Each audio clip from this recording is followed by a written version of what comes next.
Chapter 384. Suzaku thought for a moment and said, I can't get out now. Mikakito is with me. What? He found you? Damn, didn't the Miyagi police say that they would help you cover up your whereabouts? How can the Metropolitan Police Department be so unreliable? Don't get too worked up, Hongling. Red Sparrow massaged her temples and sighed. You can't blame Miyagi for this. It's not easy for him to cover for me for 3 years. Anyway, I can't come out now. Why don't you let Miyagi and the others take care of Harada? Hongling shouted excitedly, No, Harada Yusha is worth 5 million. If we get that reward, how many orphans can we help? I don't want to give up such a good opportunity to the Metropolitan Police Department. Suzaku, please think of another way, please. Okay, I'll give it a try. Wait for my news. After hanging up the phone, Suzaku looked at her watch. It was only 10 o'clock. If she went to downtown Sapporo now, she would be back in town by 12 o'clock at the latest. Mikakito shouldn't be able to detect her presence. She walked out of the bedroom, turned on the wall lamp in the living room, and deliberately made her footsteps heavy. She walked to the kitchen, vigilantly watching Mikakito lying on the sofa. Mikakito didn't move from the moment she entered the kitchen until she heated up a glass of milk and brought it back to the room. She thought that he should be asleep. Suzaku changed into her night clothes, took out a car key from the bedside table, put it in her trouser pocket and quietly walked out the door. The moment she locked the door, Mikakito suddenly opened his eyes. His dark jade-like pupils stared at the locked door. It was late at night. The street was dark, the street was dim, and there was no one. A Porsche sports car slowly drove out of the underground garage and sped away under the cover of the night. Mikakito stood at the intersection, looking in the direction where the Porsche disappeared. His face was cold and terrifying. Damn woman, how much more is she hiding from me? A Maybach drove out from another street and stopped in front of Mikakito. Jiang Dao unlocked the car door. Mikakito quickly got into the back seat and ordered, Follow her. Yes. When Suzaku arrived in Sapporo, it was already 12 o'clock in the morning. Some streets were deserted, while others were the busiest. She used the car phone to contact Hongling and learn their exact location. They drove through the downtown area for a while, and finally turned into a secluded street. She wandered around for nearly 10 minutes before she arrived at her destination. Calm as far as she knew, this was the black market of Sapporo, where crooks mixed with honest folk. Violent attacks often occurred here, and even the police were not willing to deal with this place, for fear of provoking the forces of the mafia. No wonder Harada was hiding in this place. The Porsche stopped in an open space. Suzaku was wearing a tight black suit. Her hair was tied up high, and her beautiful face was as cold as ice. The ruthless killer Suzaku was resurrected at this moment. Sister Suzaku, 2 black figures quickly ran to her side. One was a man and the other was a woman. Both of them were in their 20s. They were wearing black night clothes with pistols and handcuffs hidden at their waists. Let's go. Be careful. Don't alarm others. Suzaku lowered her voice and waved at them. Harada Yasushi was a perverted murderer. He had raped and killed 7 women and buried their bodies under his garden. After the crime, he fled from Tokyo to Hokkaido. Suzaku and the other 2 were bounty hunters. They specialized in capturing wanted criminals for high bounties. Usually, Qin Yen and Hong Ling were the ones who took action. They only asked Suzaku for help when they encountered more difficult fugitives and couldn't handle them. The 3 of them split up and planned to surround Harada Yasushi, capture him alive, and send him to the police station. Suzaku's right hand was on the pistol at her waist. She walked in the dark alley with high vigilance. From time to time, she could hear the meowing of stray cats and the sound of drug addicts trading. She walked to the deepest part of the alley and hid behind a wall. If Harada Yasushi wanted to escape, this was one of the places he had to go. Hong Ling was waiting for him at the other place. Panicked and hurried footsteps sounded on the empty stone road. A strong man in his 30s held a gun in his hand, shooting behind him as he fled in panic. Suzaku jumped down from the wall and kicked the gun out of the man's hand. She twisted the man's hands behind his back and pressed him heavily on the ground. The man shouted in panic, Spare me. I don't know anything. I don't know anything. Suzaku's eyes narrowed. She turned his face around. This face was different from the one on the wanted poster. They had the wrong person. This wasn't Harada Yasushi. She said coldly, Where's Harada Yasushi? I don't know. A man gave me a sum of money and told me to run in this direction. Damn it, I fell for Harada's trick of luring me away. Suzaku kicked him away and said to Qin Yen, who was chasing after them, This isn't Harada. He must have gone in Hong Ling's direction. Quick, let's go. On their way to Hong Ling's side, a gunshot suddenly rang out in the silent night. Zhu Kei's pupils suddenly constricted, and a wave of uneasiness surged in her heart. She quickened her pace and rushed forward. Under the dim light, the two figures grappled with each other. Their pistols had been tossed far away, so they could only engage in hand-to-hand combat. Hong Ling was good at kung fu, but Yuan Tian was not bad either. The two of them fought fiercely. Suzaku ran forward and kicked Harada's leg. She then pointed the gun at his temple and said coldly, "Let her go." Harada glared at Suzaku. His face was twisted with hatred. Finally, he let go of Hong Ling under her coercion. Hong Ling held her knees with both hands and panted heavily. Damn it, Harada Yasushi's grip was too strong. He almost broke her neck. "Cuff him," Suzaku said coldly. Qin Yen took out a pair of handcuffs from her back and cuffed Harada's wrists. The three of them walked out of the alley with Harada in tow. After walking for less than 10 meters, they saw a man in a black suit standing under a street lamp. He was tall and muscular like a statue. He stood straight and stared at them coldly without any expression on his face. Suzaku's heart skipped a beat. It was Mika Kito. Hong Ling frowned. "Sister Suzaku, that person seems to be..." "Shh, stop talking. Sister Suzaku, let's take Harada to the police station first." Qin Yen saw that Suzaku's expression had darkened. She immediately called Hong Ling and left with Harada. Suzaku pursed her lips and walked towards Mika Kito. Under the light, his handsome face was cold. She leaned closer to him and said softly, "I'm sorry for hiding it from you." Mika Kito's thin lips curved into a cold smile. She suppressed the anger in her voice.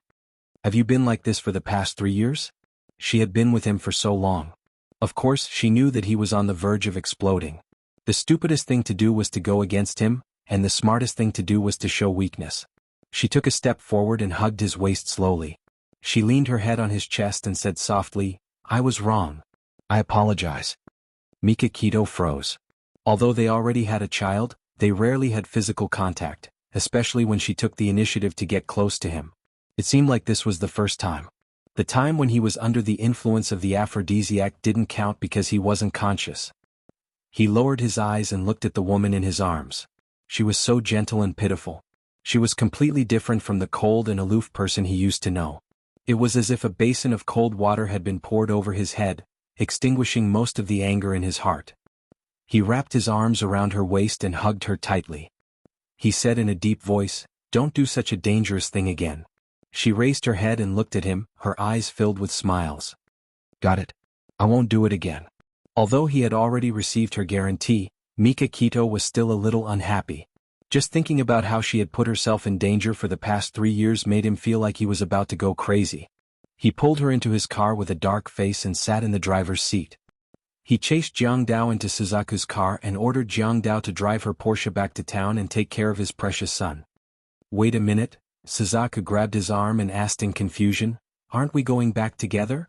He grunted and ignored her. He stepped on the accelerator and drove the car onto the main road. The car drove on the busy street for a while and finally stopped outside a 5-star hotel. Mika Kito threw the car keys to the hotel valet and dragged Suzaku forward. The lobby manager immediately greeted them and bowed respectfully to them. "President, madam, how may I help you?" "Prepare a presidential suite." This hotel chain was a property of the Bo Ao Group. The lobby manager naturally complied with Mika Kito's request and immediately took the room card from the front desk. "Okay, there's nothing else for you to do here. Go back to work." Mika Kito took the room card and dragged Suzaku to the elevator. Vermilion Bird had a bad premonition in her heart. Why did you bring me here? I want to go home and take care of now." She clung to the elevator door and stubbornly refused to go in. Mika Kito narrowed his eyes dangerously. "Jiang Dao will take care of now. Hurry up and go in or I'll carry you upstairs and let everyone watch. It's your choice." The corner of her mouth twitched. "You win." She walked into the elevator reluctantly. He went in after her and quickly pressed the button. The elevator went straight to the top floor. It was late at night and the corridor was empty. Suzaku followed behind him and walked into the luxurious presidential suite. The door slammed shut. Beitang Xin suddenly turned around and pulled her into his chest. His strong arms tightly imprisoned her in his embrace. He lowered his head and forcefully kissed her lips. He fiercely attacked her as if he wanted to punish her for leaving without saying goodbye for 3 years. Ugh. She twisted her waist uncomfortably and almost suffocated. His movements became gentler as he bit her lips and whispered, "Idiot, breathe." He didn't expect her to be so inexperienced that she didn't even know how to kiss. This discovery made Beitang Xin go wild with joy. He was her first man and he would also be her last man. He licked her lips, tempting her to open her mouth. His nimble tongue quietly entered her mouth, entangling with hers. He held the back of her head with one hand and led her to the bed. His other hand swiftly unzipped her night suit and took off her jacket. The air was filled with an ambiguous atmosphere and the atmosphere was heated. Suzaku was at a loss and could only follow his rhythm. She allowed him to take off her clothes one by one. When she was only left with her underwear, she was already pressed against him on the huge bed. She closed her eyes, not daring to meet his burning gaze. Her sense of hearing and touch became especially sensitive. She heard the sound of his shirt buttons falling, and she also heard the sound of his metal belt buckle being opened. The fabric under her palms disappeared, and it was replaced by hot and smooth skin. His chest was pressed against her softness, and his lips passionately kissed her chin and neck. Suzaku felt the blood in her body getting hotter and hotter. It was so hot that it seemed to be on fire. An inexplicable desire arose in her heart. She was both looking forward to and afraid of what would happen next. That night, the tearing pain was still fresh in her mind. When he kissed her dogwood, her whole body trembled and she nervously grabbed his arm. Mikakito raised his head and looked into her eyes. Her watery eyes were filled with confusion and uneasiness. Her sexy lips were tensed up nervously. He thought of the pain he had caused her that night. It must have left a shadow in her heart. His heart ached even more. His large palm gently kneaded her softness and he whispered, "Wifey, don't be afraid." This time he wanted to take it slow and let her experience extreme pleasure. His hand slowly slid down and she felt a chill below her body. The last piece of fabric had been removed by him, and his palm was already pressed against that quiet spot. With a strong sense of love and indulgence, he led her to explore the mystery together. His rough fingertips touched the softness in the forest, causing her whole body to tremble. She couldn't help but raise her beautiful neck and mist appeared in her starry eyes. She didn't know what to do. She wanted to get rid of that throbbing feeling, but she couldn't escape the desire in her heart. His large hand was still wantonly teasing her as if that was the most sensitive part of her body. As long as he touched it slightly, her whole body would tremble. There was a burning flame between the two of them. She restlessly moved her slender waist as if she was asking for more.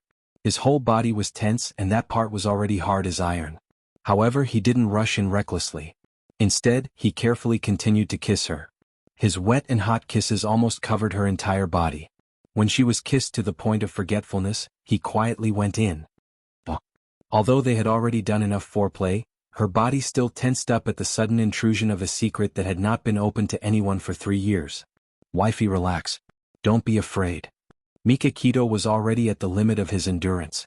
Beads of sweat dripped from his forehead and landed on her fair skin. He temporarily stopped his actions and used his hand to rub the part that fit. A wave of numbness spread from there.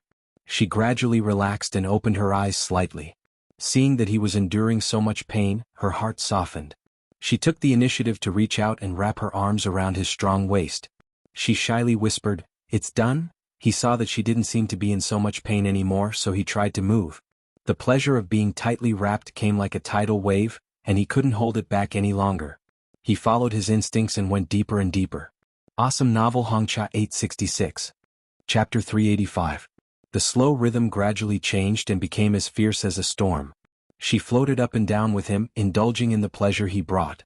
Mikakito had been abstinent for so long, so of course he couldn't be satisfied with just 1 or 2 times.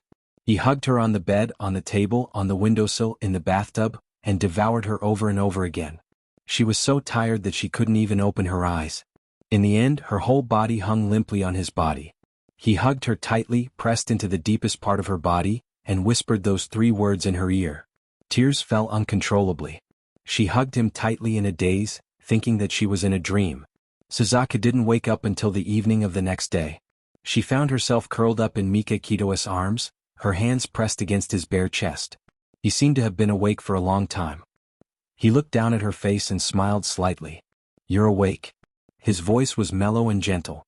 His chest was full of ambiguous marks, and she couldn't help but recall the intense affair last night. Her cheeks burned slightly and she didn't dare to look into his eyes. "What's wrong? Does it still hurt?" Mikakito saw that her head was lowered and she didn't say anything. He lifted her chin, his face full of concern. She blushed even harder and she softly said, There was an unnoticeable awkwardness between his brows. I used too much strength last night. I'll improve in the future. Suzaku's mouth twitched.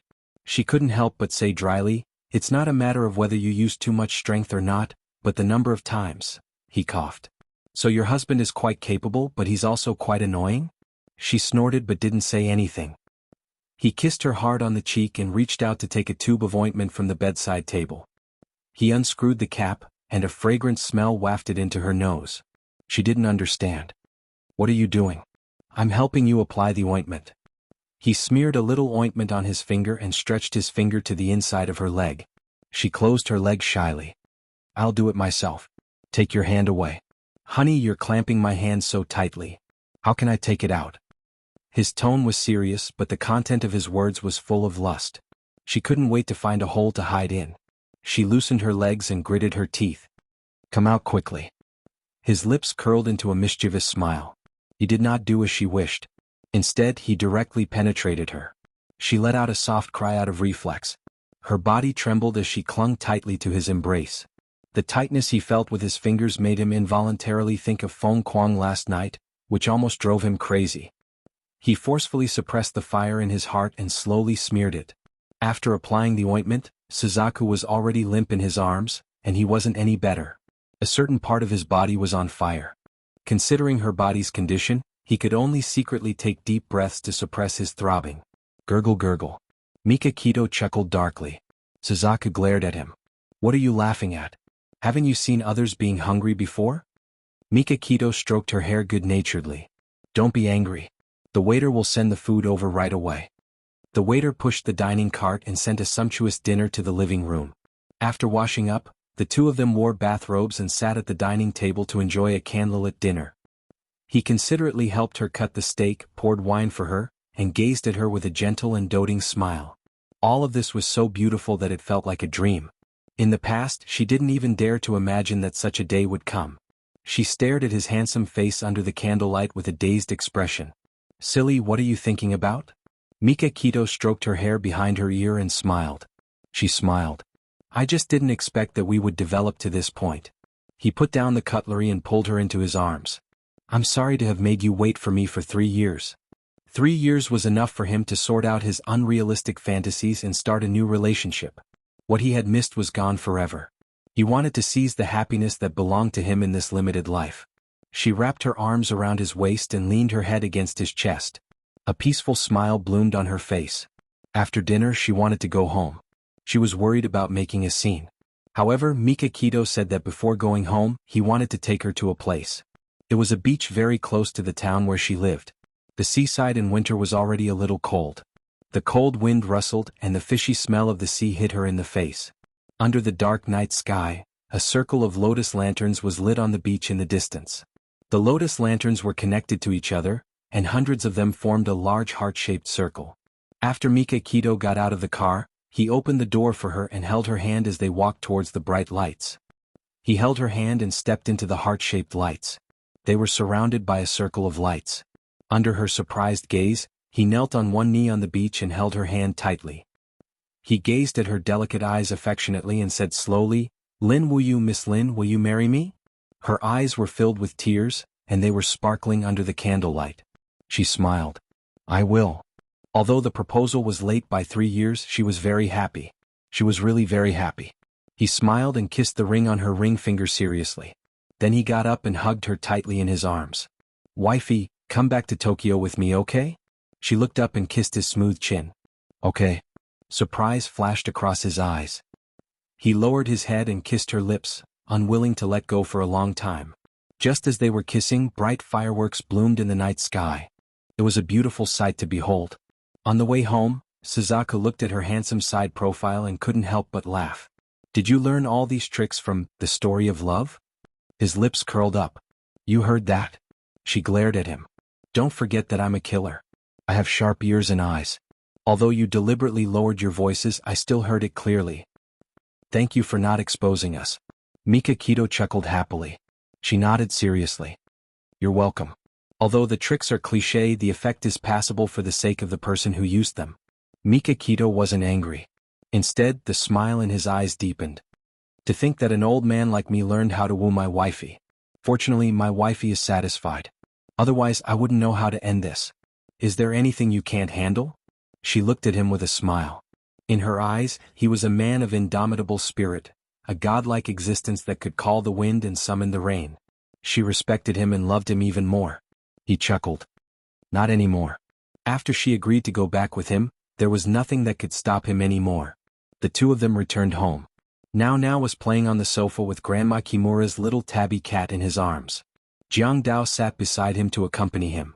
The little guy saw his parents appear at the door side by side, and his beautiful big eyes rolled around a few times. He quickly abandoned the little tabby cat, jumped down from the sofa, and threw himself at Vermilion Bird's legs. He pouted and called out softly, "Mommy, where did you go? You left me alone." Jianghu saw that their family was reunited and quietly left the living room. Suzaku carried her son and kissed his cheek. "I'm sorry. Mommy had something to do. I won't let you be alone in the future." Now hugged her neck and stared at Mikakito with his bright eyes. "Mommy, did you go out with strange uncle?" Suzaku pinched his face and smiled. "He's not strange uncle. He's daddy. Now call daddy." Now blinked and Gigai called, "Daddy?" "Good boy." Mikakito was grinning from ear to ear. She took her son from Suzaku's arms and kissed him hard on the cheek. "Good boy, call me that again. Daddy. I'll have a daddy in the future too. Yeah." The little boy excitedly moved his little body in his father's arms and clapped his hands, laughing and playing. His body moved forward and back and he kept playing tricks. Suzaku was frightened and reached out to support his back. Now be careful. Don't fall." Mikakito smiled and comforted her. "It's okay. Our son is happy. Let him play. I'll hold him tightly. Nothing will happen. Daddy, you're so awesome." The little boy was full of admiration for his father and clapped his hands. Mikakito's heart melted and was filled with pride. She kissed her son on the cheek and pulled Suzaku closer to kiss her on the cheek. Suzaku glared at him but did not refuse. The family was happy and harmonious and laughter intertwined. Suzaku and Now were full of affection for this town. Before leaving, Mikakito accompanied the mother and son to visit the neighbors and friends who had taken care of them. They gave gifts and expressed their gratitude. At Suzaku's insistence, they also visited Akiko. Mikakito smiled and shook Akiko's hand, thanking him for taking care of his wife and son. Akiko hid his feelings for Suzaku in the bottom of his heart and generously gave them his blessings. In the end, with the blessings of the town's residents, they reluctantly drove away from this place and returned to Tokyo. Mikakito insisted on holding a make-up wedding. He wanted this wedding to be even grander than the one 3 years ago. Xiaodong's family of 6 flew over from China. The old Tomac also came and he brought a mysterious guest. Mikakito saw the mysterious guest and hugged him excitedly. She patted his back heavily. "Holly, long time no see." Holly raised his eyebrows and smiled carelessly. "Ashin, you're hugging me so tightly. Aren't you afraid that the bride will misunderstand?" "Damn you. After so many years you still have a glib tongue." Mikakito pushed him away and punched his chest with a smile. "Why didn't you tell me in advance that you were coming out?" "Of course it was to give you a surprise. You see, I love you so much." Holly smiled ambiguously. He was released half a year early because of his good behavior in prison. After he attended the wedding and returned to Rome, Tomac would hand over the Anya family to him. Mikakito teased, "Unfortunately you confessed too late. I already have a wife." Xiaodong shrugged his shoulders impatiently. "That's enough, you guys. I'm getting goosebumps." Haha. Everyone burst into laughter. Miyamoto Hanzo appeared out of nowhere, his goatee curling up. "Hurry up, it's almost time. Ashin, hurry up and welcome the bride." Hiroshi Kitato had his hands in his trouser pockets, and a pure and beautiful girl was holding his arm. The two of them were like a golden boy and jade girl. They were a perfect match and even spoke with tacit understanding. They said in unison, "Uncle Hanzo, run slower. Don't fall." After the two of them finished speaking, they smiled at each other and made cute faces at each other. They were so sweet to the bone. Miyamoto Hanzo pretended to be angry and glared at the two of them. "Boy Yuan, girl Shenyu, listen carefully. I'm still young. How can I fall?" The girl called Shenyu was Ayuan's girlfriend. She wrinkled her little nose and stuck out her tongue at Miyamoto Hanzo. "Uncle, don't be angry. We're just joking." Ayuan rubbed Shenyu's hair and said with a smile, Xiaoyu, let's ignore Uncle Hanzo and go with Big Brother to pick up sister-in-law. Okay. Let's go pick up sister-in-law. Holly followed suit. Let's go. Let's join in the fun. Whoosh whoosh whoosh. A large group of people ran away, leaving Miyamoto Hanzo and a group of child soldiers staring at each other. The old man was so sad. The leader of the child soldiers, Xiao Yi, coughed and comforted him seriously. Grandpa Hanzo, don't be sad. They really didn't mean to ignore you. Sob sob. Being comforted like this makes the old man even sadder. Grandpa, don't cry. Hai Hai will help you cry. The little princess of the Bailey family, Hai Hai, ran to his side and hugged his legs affectionately. She coaxed him as if he was a small animal. Miyamoto Hanzo immediately beamed with joy. The little princess is still the most considerate. Don't snatch my grandpa. This is my family. The little devil of the Beitang family now rushed over with his hands on his hips. He glared at Miss, who was a few years older than him, with dissatisfaction. In just a short month, he had been spoiled by the Yamaguchi Gumi. They liked to label everything with the words, my family. My mommy, my daddy, my doggy. Hai Hai also had her hands on her hips. She lowered her head and looked at the little guy who was half a head shorter than her. She snorted in disdain. Petty. You're not gentlemanly at all. Now's little face flushed red. You're so fierce. You're not cute at all. Say that again. Not cute at all. Why, I'm so angry. Do you want to fight? I'm a man. I won't fight with you. The two children glared at each other angrily. Miyamoto Hanzo didn't know whether to laugh or cry. Xiao Yi and Xiao Bao were watching the show from the side. They weren't worried about their little princess. The little princess had already learned self-defense from Xiao Guai. If they really fought, Now would definitely be beaten up by her. They weren't worried about Now either. Although Hai Hai was very fierce, she was actually very soft-hearted and wouldn't really beat Now. A melodious wedding march sounded. Xiao Guai quickly ran between the two little guys and said, "Stop fighting. Look, the bride and groom are here." Everyone quietened down as they cast their gazes at the couple who slowly entered with the music. They were dressed in white wedding gowns and white gowns. They looked holy and perfect like gods as they stared at each other with deep affection. They had knowing smiles on their faces as the sun shone on them, writing a love that would last until the end of time. Come and see. Songshu 566. Chapter 386. The plane landed in New York, USA. Here, the sun had just risen and it was the beginning of a beautiful day. The sun shone through the huge glass wall and shone on the people walking slowly through the safety passage. Among them, there was a tall man who was particularly eye-catching. He was wearing expensive casual clothes, which outlined his tall and handsome figure. His fine black hair covered his smooth forehead and a pair of brown sunglasses rested on his straight nose. His thin lips were slightly pursed and his chin was as sharp as a knife. He exuded a lazy and leisurely aura. He stopped and took off his sunglasses with his slender fingers. His long and narrow peach blossom eyes were slightly raised as he looked around. His face was so beautiful that it took one's breath away. "President," a blond handsome foreign man waved at the man. Bailey Yun's lips curled up slightly as he dragged his suitcase towards his assistant, Kelly, who had come to greet him. "President, thank you for your hard work." Kelly took the suitcase from him and said respectfully, "The driver is already waiting outside the airport." Outside the airport, a silver Porsche had been waiting for a long time. Kelly opened the car door and bent over, one hand guarding the door and the other making an inviting gesture. Bailey Yun sat in the car and leaned comfortably against the soft seat. He took off his sunglasses and brushed his black hair that was slightly covering his eyes. There was a hint of melancholy in his charming almond-shaped eyes. Li Duobao, this bad girl, was still hiding from him. When he had just gotten off the plane he had called her again, but her phone was still turned off. Bailey Yun's slender fingers tapped on the leather seat. He collected his thoughts and looked at Kelly. "Is there anything important going on in the company recently?" "Vice President, we have negotiated a cooperation with Genesis High-Tech Software. This is the draft agreement." Kelly handed a contract to him. Bailey Yun's eyes narrowed as he carefully read the document in his hand. If this cooperation was successful, he would be able to enter the China market faster. On the other side, Li Duobao was awakened by the dazzling sunlight. She rubbed her messy hair and sat up from the bed. Wrapped in the quilt, she lazily stared at the furnishings in the room. She used 2 seconds to wake herself up. She patted her cheeks and told herself that she was in a hotel in America. God, after working overtime for days, she couldn't even tell where she was. She glanced at the bedside clock. It was already past 9 o'clock. She stretched lazily and wore the plaid bear pajamas to wash up in the bathroom. After tidying up, she turned on her phone. Dozens of messages and missed calls poured out. The names showed that they were all from one person, Bailey Yun. Li Duobao couldn't help but think of his confession that day, and her heart started to beat faster again. She bit her lip and opened the message he sent. Li Duobao, why are you avoiding me? Li Duobao, don't ignore me. Li Duobao of Li Duobao. Li Duobao, you despicable woman. I'm going back to America.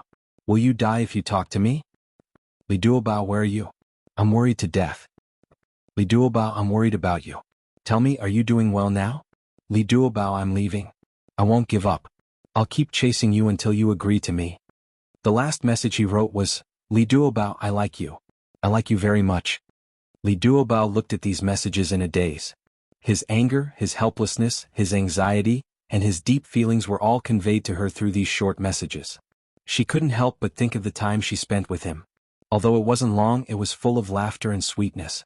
She hesitated for a long time. Her slender fingers rubbed the phone screen. In the end, she clicked on a reply. I'm in New York. I'm fine. In less than 2 seconds after the message was sent, he called her. He sounded anxious.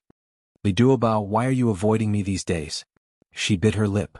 I'm not avoiding you. I'm very busy at work. Bailey Yun's tone sank. Why didn't you pick up my call? She muttered softly, I'm used to switching off my phone at work. He seemed to have been injected with chicken blood. His tone suddenly rose, and he was overflowing with excitement. So you're not avoiding me on purpose? Li Duobao mumbled, Actually, it was a little intentional. However, it was really just a little. She just didn't know how to face him. Bailey Yun took it as her acquiescence and was elated. Where are you? I'll come over to see you now. She scratched the sofa with her fingers and said softly, It's not necessary. I'm going back tomorrow. Then all the more we have to meet. Tell me the address quickly. Bailey Yun was like an emperor giving orders. No, Li Duobao, are you deliberately making me angry? Tell me quickly. I want to see you immediately. She puffed her cheeks. I'm not ready to see you yet. Bad girl, do you know how much I've missed you these few days? If you don't tell me, I'll call your airline. You have so many colleagues. There must be someone who knows where you are. Li Duobao took it seriously and said, No. I'll tell you. I'm at the Hilton Hotel. She didn't want everyone to know about this. Be good. Don't hang up first. On the other end of the phone, Bailey Yun chuckled. He then instructed the chauffeur and put the phone to his ear. What are you doing now? Li Duobao touched her nose, and there was a touch of shyness on her face. I just woke up. His tone was gentle. Have you not eaten breakfast yet? She replied with an Are you hungry? I'm not very hungry yet. Then wait for me for another 20 minutes. Let's have breakfast together. Shigigai replied with an oh. Her voice was so soft that it fell on Bailey Yun's heart like cotton candy. His narrow foxy eyes were filled with smiles. Wear more clothes. It's a little cold outside. Got it. His voice was so gentle that it could drip water. She blushed even more. She bit her lips and lied uncomfortably. I'll hang up first. I have to call my mother to tell her that I'm safe. Although he was a little reluctant, he still let her hang up the phone. He played with his phone in his hand and urged the chauffeur, drive faster. Li Duobao patted her cheeks in front of the mirror and slowly exhaled. She was so annoyed. She didn't know how to face Bailey Yun. Her delicate eyebrows furrowed. She thought that she should properly sort out her feelings for him. She changed into a white sweater, a red checkered skirt, lambskin boots, a woolen coat and a fluffy hat on her head. When Bailey Yun's car stopped outside the hotel, he saw Li Duobao standing upright with her hands in her coat pockets. She lowered her head slightly and stared at her toes. Her black satin hair was draped over her chest, and she was as obedient as a cute little white rabbit. He smiled brightly and jogged in front of her. He reached out and knocked on her head. He chuckled and said, Hey, come back to your senses. What are you thinking about? Li Duobao looked up at him, a pure smile blooming on her round apple face. Her big watery eyes moved. Bailey Yun, I'm hungry. Bailey Yun smiled brightly and patted her head. Let's go. I'll take you to eat something delicious. She put her hands behind her back like a little old man and followed behind him with her head lowered. He took her to a very cozy restaurant. She drank the fragrant milk in small sips. Her stomach and body warmed up. He sat quietly opposite her with a doting smile on his face. He drank black coffee, completely ignoring the adoring gazes of the women around him. Bailey Yun had already eaten breakfast on the plane, but in order to accompany her, he ordered a fried egg and ham. He slowly ate the fried egg on the plate. What time are you going back tomorrow? Li Duobao wiped the corner of her lips with a tissue. Tomorrow morning. What are your plans today? She shook her head. I plan to rest in the hotel for the day. His beautiful foxy eyes blinked and the corners of his lips curled up. It's boring to stay in the hotel. I'll take you around New York City. She smiled embarrassedly. You just came back. You must have a lot of things to do. I won't trouble you. He threw her a flirtatious look. Why are you being so polite with me? Those things will be dealt with tomorrow. It's more important to accompany you. Li Duobao smiled awkwardly. Well, there's really no need. Bai Liyun gradually retracted his smile. His deep eyes stared at her porcelain white and lustrous little face. Did I trouble you? His tone was a little bleak and there was a faint loneliness in his eyes.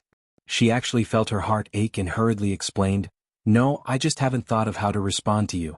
So, can you give me some time? Bailey Yun held her soft hand and smiled. Duobao, you didn't reject me immediately. Does that mean I still have a chance? Li Duobao blushed and tried to pull her hand away. He held it very tightly and she didn't pull it away. Her voice was like a mosquito's buzzing. I like you a little too. Bailey Yun's long and narrow eyes suddenly shook and a trace of surprise flashed past quickly. He held her hand even tighter. If that's the case, what are you still hesitating for? Her face was so red that it was about to bleed.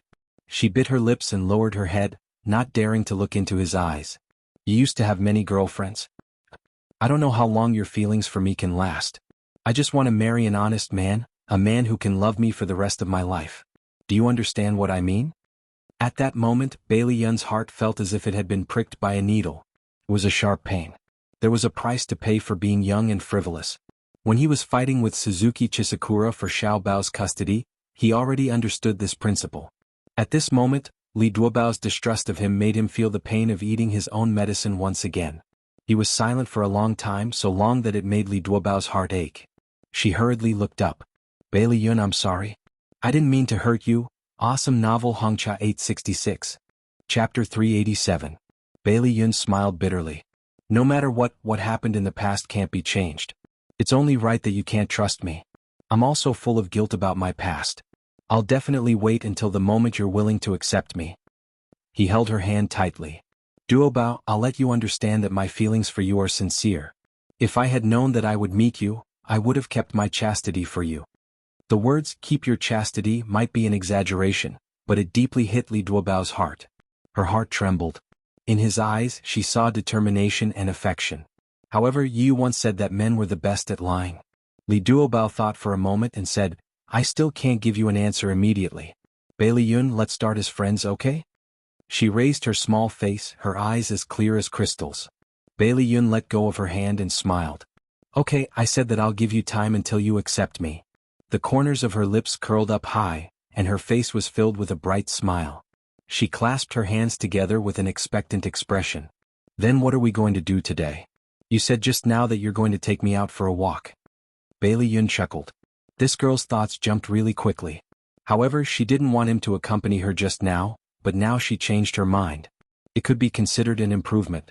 His pair of beautiful foxy eyes curved, and he used his finger to poke her perky little nose. He said dotingly, I know you like to play, so I'm playing with you today. You can go anywhere you want. I don't know where to go. I'm not familiar with this place at all. Li Duobao frowned in distress. Bailey Yun raised his eyebrows and smiled. Then come with me. There's a cosplay comic today. Really? That's great, I like it the most. Then let's go quickly. Otherwise, there will be too many people and we won't be able to squeeze into the exhibition hall. Li Duobao's eyes lit up, and her face was filled with excitement. Bailey Yun's lips curled up and he was in a good mood. Through this period of time together, Bailey Yun had already understood her personality. She was naive and cheerful, and her personality was like a child's. The things she liked were more childish, such as amusement parks, horror cities, anime and so on. As for the shopping and beauty that other girls liked, she was uninterested. Therefore, after understanding her personality, it wasn't difficult to cater to her interests. On the way to meet Li Duobao, Bailey Yun had already checked the news. After finding out that there was a Comic-Con, He found a way to contact with the organizer to obtain a certain amount of preferential treatment. For example, they did not need to line up and could directly enter the exhibition hall through the VIP channel. The scene of the expo was very grand. Not only was it a carnival for anime fans, but it was also a platform for the anime industry from all over the world to display and communicate with each other. The world's top cosplay teams and cosplay experts were gathered here, as well as internationally renowned anime artists, scriptwriters, directors, voice actors, and so on. The exciting and explosive scene ignited the enthusiasm of anime fans and shocked their visual nerves. It was Li Duobao's first time attending such a grand Comic-Con. She screamed excitedly with the crowd around her, shouting for her favorite anime characters and manga artists. Her round face was full of smiles and she was in high spirits. Her passionate appearance was like a bright ray of sunlight, stored in Bailey Yun's heart, making him reluctant to let her go. There were many people at the scene. Bailey Yun was worried that she would be squeezed by others, so he stayed by her side to protect her. He used his arms and chest to draw a protective circle for her, allowing her to be wholeheartedly immersed in her happiness. Bailey Yun, look, cosplay Pirates of the Caribbean, Captain Jack is really like it. It's super stylish. Li Duobao didn't realize that she was in someone's arms at all. She excitedly tugged at someone's arm and pointed at the pirate captain in the cosplay group. Her eyes were full of red hearts. Bailey Yun was jealous and it was very serious. He looked critically at the cosplayer on the stage. The iconic loose pleated shirt, pirate headband, exaggerated accessories, velvet jacket and skull badge. The gorgeous mix revealed a strong sense of wildness and rebellion, especially the pair of deep eyes. They were unruly and arrogant, very similar to the characters in the original work. He snorted disdainfully. The cosplayer's figure wasn't as good as his. If he went on stage, the effect would be better. Bailey Yun glanced at Li Duobao with dissatisfaction. Her hands were clasped together and her eyes were full of red hearts. The jealousy in his heart grew stronger. He put his arm around her shoulder and dragged her out of the exhibition area. What are you doing? I haven't seen enough. Li Duobao waved her arms and struggled. Let's go over there. Don't you like horror movies? There's a Silent Hill cosplay over there. Bailey Yun squinted his foxy eyes and showed a charming smile, tempting someone. Oh really? Let's go, let's go. Li Duobao's eyes suddenly widened and she was full of energy. Instead, she pulled his arm and rushed forward. After a few steps, she suddenly stopped and turned her head. She missed someone's triumphant smile. She was confused. Bailey Yun, aren't you afraid of ghosts? Won't you be afraid of cosplay? No. Bailey Yun was in a good mood. He rubbed her hair. He didn't expect this girl to still remember him at this time. Really, won't you be afraid? Silent Hill is very scary. Li Duobao confirmed with him seriously. Really, I won't be afraid with you by my side. Let's go. Bailey Yun smiled warmly. He held her hand and walked through the crowd to another exhibition area. Li Duobao tilted his head and looked at his handsome side profile. A smile bloomed on his lips. Bailey Yun, thank you. I'm very happy today. Bailey Yun turned his head and winked at her. As long as you're happy. Look, don't we look like we're on a date now? She mumbled, if you say so, then so be it. He blinked his eyes and moved his handsome face closer to her. What did you say? I didn't hear you clearly. She was shocked when his face suddenly enlarged in front of her. She reached out to cover his face and pushed it back gently. It's fine if you didn't hear me. I didn't say anything. Little rascal, you just said it. Don't you want to admit it so soon? He allowed her soft little hand to rest on his face as he spoke with a light smile. As his lips opened and closed, the moment his lips touched her palm, a wave of numbness suddenly rippled out from the place where he touched her. Li Duobao hurriedly retracted her hand like a child who had done something wrong. She looked around frantically and refused to look at him. The girl was so shy that Bailey Yun didn't want to push her too hard. He didn't want her to hide herself like an ostrich. He grabbed her hand as if nothing had happened and changed the topic with a smile. Duobao, what's your favorite anime character? Li Duobao said without hesitation, Crayon Shin-chan. Bailey Yun coughed. Let's change it. A man. An adult. She chuckled. Toho Shirsi, a character from the anime, Silver Soul. Looking at this girl's shy appearance, Bailey Yun's heart was filled with jealousy. Well, it was Tsukada Shirsi. While she was watching the cosplay show with great interest, he quietly took out his mobile phone and searched for him on Baidu. It turned out that he was a hot-tempered and cold person, but he was upright and very popular with women. Bailey Yun secretly remembered it and pressed Li Duobao's head gently. Duobao, who's your favorite female anime character? Li Duobao's eyes were fixed on the performance on stage. She took the time to answer him. Kagura-chan. What's Kagura-chan? Bailey Yun continued to baidu secretly. Oh, so she's also a character from Silver Soul. She's a loli wearing a China-style red cheongsam. She looks innocent and cute, but she's actually very strong. She also has a very strong stomach. When she's hungry she can swallow a cow. She's definitely talking about her. Bailey Yun raised his foxy eyes slightly, and his lips curled into a smug smile. You seem to be thinking of something. Ladies and gentlemen, please be quiet. After the performance, the host appeared with a microphone.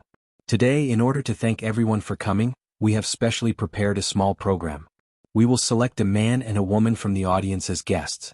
The selected guests will have the honor of experiencing the real-life cosplay provided by us for free. No matter which anime or movie character you want to cosplay as, we can fulfill your wish.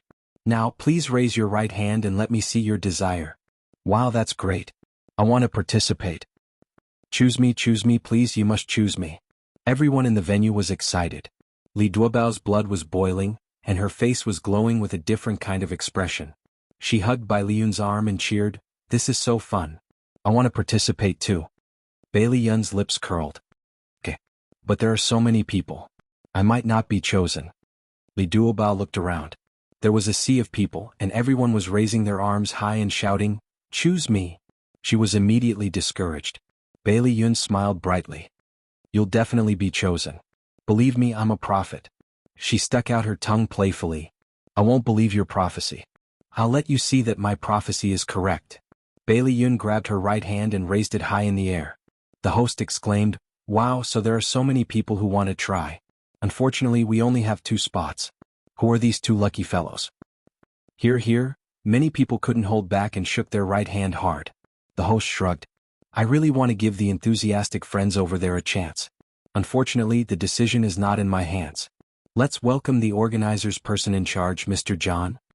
Ad Hongcha 866. Chapter 388. A man in his 40s slowly walked onto the stage and exchanged a few words. His gaze slowly scanned the venue. Every time his gaze swept over a direction, it would cause an excited scream. Li Duobao's heart also jumped. Her heart was thumping, and her beautiful big eyes were fixed on John. She didn't notice that Bailey Yun and John had a brief exchange of glances. John smiled and finally his gaze fell on Bailey Yun and Li Duobao. He extended his right hand in their direction. "Let's invite Miss and her boyfriend, who are wearing a coat and a white hat, onto the stage." Li Duobao looked in the direction John extended his hand and quickly looked around. She saw that the people around her were staring at her and Bailey Yun with envy. Only then did she believe that there was nothing wrong with her ears. They were really lucky to be chosen. She was immersed in great joy and even ignored the way Mr. John addressed Bailey Yun, her boyfriend. "Miss, please come on stage with your boyfriend," the host said with a kind smile. Only then did Li Duobao notice how they addressed her. Her cheeks were burning and she glanced at Bailey Yun in embarrassment. Bailey Yun smiled comfortingly, held her hand and whispered, "Don't be afraid. I'm here." She wasn't afraid. She was just a little shy. The audience automatically parted to make a path. Bailey Yun held Li Duobao's hand with a calm smile on his face and slowly walked onto the stage. The host smiled and said, "Miss, may I know your surname?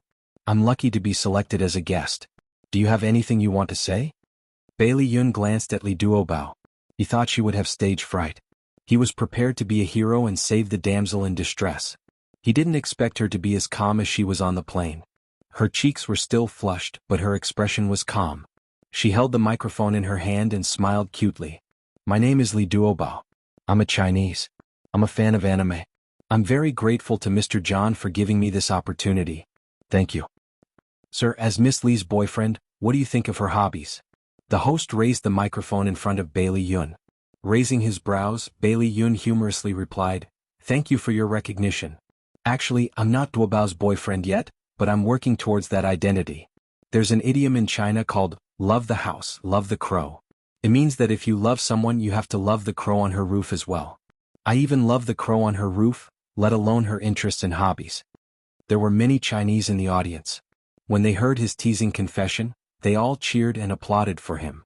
Some people even whistled and shouted in Chinese, "Together, together." Bailey Yun confessed in front of so many people. Li Duobao was so embarrassed that his face turned red, but his heart was as sweet as honey. Although the host didn't understand Chinese, he roughly understood what the audience meant. He humorously teased, "Miss Li is so beautiful, so the crow on her roof must be beautiful as well. I wish the two of you a happy ending." "Thank you." Bailey Yun politely shook hands with the host. "You're welcome. Now let's invite the two of you to the backstage to get your makeup done." The staff led Bailey Yun and Li Duobao to the backstage dressing room. There were many dressing rooms here and the names of the countries were pasted on the door. The staff led them to the dressing room of the Japanese cosplay team. Stepping into the dressing room, Li Duobao was so happy that she almost fainted. She saw many famous cosplayers, and they were all wearing costumes from anime characters. They were sitting in front of the dressing mirror and putting on their makeup.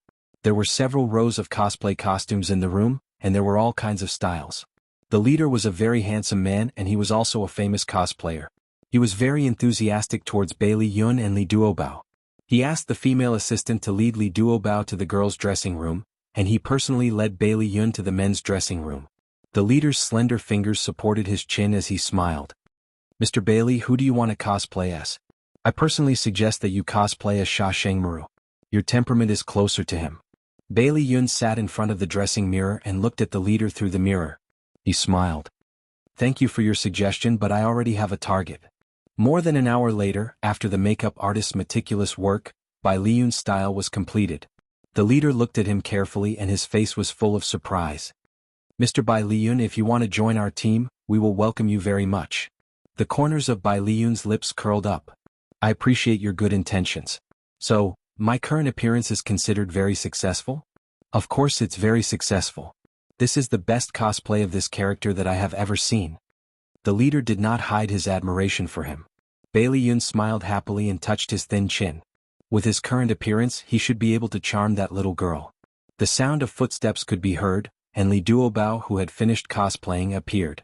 Bailey Yun slowly turned around, wanting to give a certain someone a surprise. In the end, before the other party could be surprised, he was the first to be shocked. His eyes widened slightly as he looked at Li Duobao, who was standing not far away. She was wearing a white and black striped uniform and a pair of riding boots. Her hair was short, and her thin bangs slightly covered her slightly blood-red eyes. Under the hairstyle, her nose was high and her chin looked sharp. When she smiled, the sharp teeth in her mouth were revealed. If he guessed correctly, she should be cosplaying as a vampire and it was a man. No, Bailey Yun comforted himself. Perhaps it was just a man who looked like Li Duobao. However, the man who looked like Li Duobao shattered his fantasy. She had a surprised smile on her face as she jogged in front of him. "It's Jushiro Kikata." "Bailey Yun, you actually cosplayed as Jushiro Kikata. That's great." Bailey Yun was wearing a black Japanese-style bathrobe. The collar was slightly open, revealing his delicate collarbone and a little bit of his chest. His hairstyle was exactly the same as Jushiro Kikata in the anime. In order to portray his smoking characteristics, Bailey Yun's slender fingers held an electronic cigarette.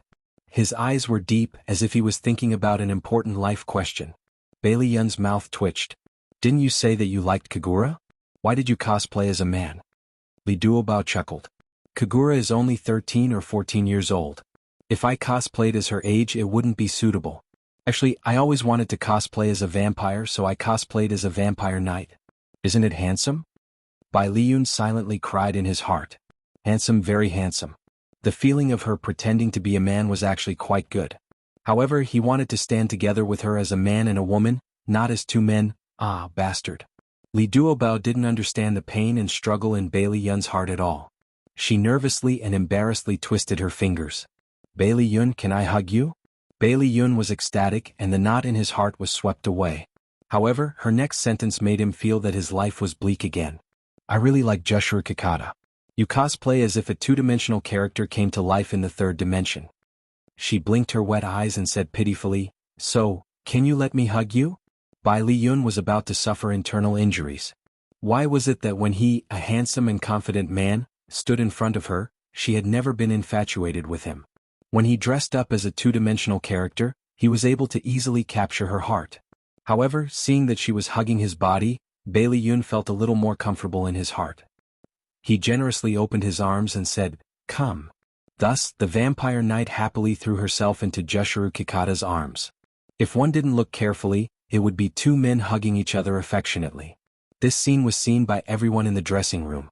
Some people kindly jeered, some people found it funny and whistled, and some people quickly took photos of this gay scene with their phones. Sorry to disturb you. The host's assistant knocked on the door of the dressing room and walked in. His eyes rolled twice on the hugging men, and finally landed on the head. He asked in surprise, "Head Mr. Bailey and Miss Lee, are they not ready yet?" The head laughed out loud and pointed at the men. "They are ready."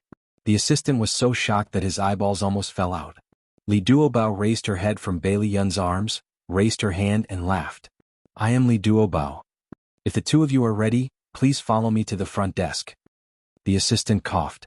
He thought that it was two men, but it turned out that he misunderstood. Under the introduction of the host, the two of them made a grand entrance. What greeted them was the screams of the anime fans. Obviously, their cosplay exceeded the expectations of the anime fans. Bailey Yun wore a black bathrobe and wooden clogs on his feet, revealing a part of his calves. His exquisite and perfect facial features had a cold and elegant seduction. He had half a cigarette in his mouth and his eyes were slightly downcast. When everyone's eyes fell on him, he suddenly raised his eyes and stared fiercely at them. He arrogantly shouted, "I am the deputy head of the truth group, Jushuru Kikata."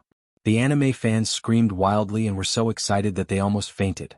There was only one voice in the entire venue like thunder. "Jushuru Kikata. Jushuru Kikata. I love you." When Li Duobao came on stage, her role as a vampire knight also attracted crazy cheers. As a stewardess, she was tall to begin with. Coupled with the effect of the stylist's uncanny workmanship, almost no one would suspect that she was a woman just by looking at her appearance. She hid the signature sweet smile on her face and showed her cold and taciturn side. The loneliness and sadness in her eyes broke the hearts of many women. Someone in the audience shouted, "Jilan Shusama and Jushuru Kikata kiss, please applaud." The applause was like thunder and the audience shouted, "Kiss, kiss." Beauty novel Xingwu 799. Chapter 389. Li Duobao almost couldn't maintain the indifference on her face. She was so embarrassed that she just wanted to find a hole to hide in. Bailey Yun reached out and hugged her shoulder. He shouted arrogantly, "You bastards, how dare you bully my woman? All of you go and commit seppuku." Seppuku was a classic line of Jushuru Tokata. The venue was once again in an uproar. At that moment, Li Duobao's heart raced. She looked up at his handsome side profile and had an indescribable feeling in her heart. She had an impulse to jump into his arms. At that moment, she didn't want to hug Jushuru Tokata, but Bailey Yun himself. The event was finally over. Li Duobao heaved a sigh of relief. She shamelessly asked Bailey Yun to take many photos for her as a souvenir. She also called a staff member and asked him to take a few photos of her and Bailey Yun. She flipped through the photos saved in her phone and laughed foolishly. Bailey Yun leaned in front of her, raised his foxy eyes and smiled slyly. "Am I very handsome?" Li Duobao only stared at the photos and didn't look at him at all. "I'm looking at Jushuru Tokata. He's so handsome." Bailey Yun was very sad. What was so good about that grumpy two-dimensional man? He really wanted to find a place to lick his fur and heal his wounds. Li Duobao stole a glance at a certain someone who seemed to have suffered a terrible blow. She covered her mouth and laughed secretly. After the two of them changed their clothes and removed their makeup, Li Duobao went to the bathroom. When she came out of the bathroom, Li Duobao didn't see Bailey Yun. She thought that maybe he was waiting for her in the hall. When she passed by the corridor, she saw two figures leaning against the railing. One of them was Bailey Yun, whom she was very familiar with. The other person could only be seen from the back, so she didn't know who it was. They were talking, so she didn't want to disturb them. She planned to stay where she was and wait for them to finish talking before going up. However, they were too close. Their conversation still drifted into her ears clearly. Bailey Yun said, "Mr. John, thank you for everything you've done for me." John laughed heartily. "You're welcome. It's our honor that you and Miss Lee are satisfied." Bailey Yun smiled and shook hands with him. "I wish us a pleasant cooperation. I look forward to working with you." The two exchanged a few more pleasantries and ended the conversation. John left in another direction. Li Duobao watched his back disappear into the distance before walking towards Bailey Yun. Bailey Yun heard footsteps and turned around with a warm smile on his face. "It's time for dinner. What do you want to eat?" Li Duobao stared at him with his big black eyes. "You know Mr. John? He was the one who arranged for us to be guests, right?" Bailey Yun rubbed his nose. "You heard everything?" Li Duobao nodded. "Did you guys make some kind of deal? Otherwise, why would he help us?" "Fool, don't overcomplicate things. Bailey Yun smiled dotingly. He and I are old friends. I asked him to arrange for us to cosplay, and he readily agreed. Li Duobao looked at him suspiciously. I clearly heard you guys say a pleasant cooperation. John actually runs an anime magazine. I plan to talk to him about the game adaptation rights for anime.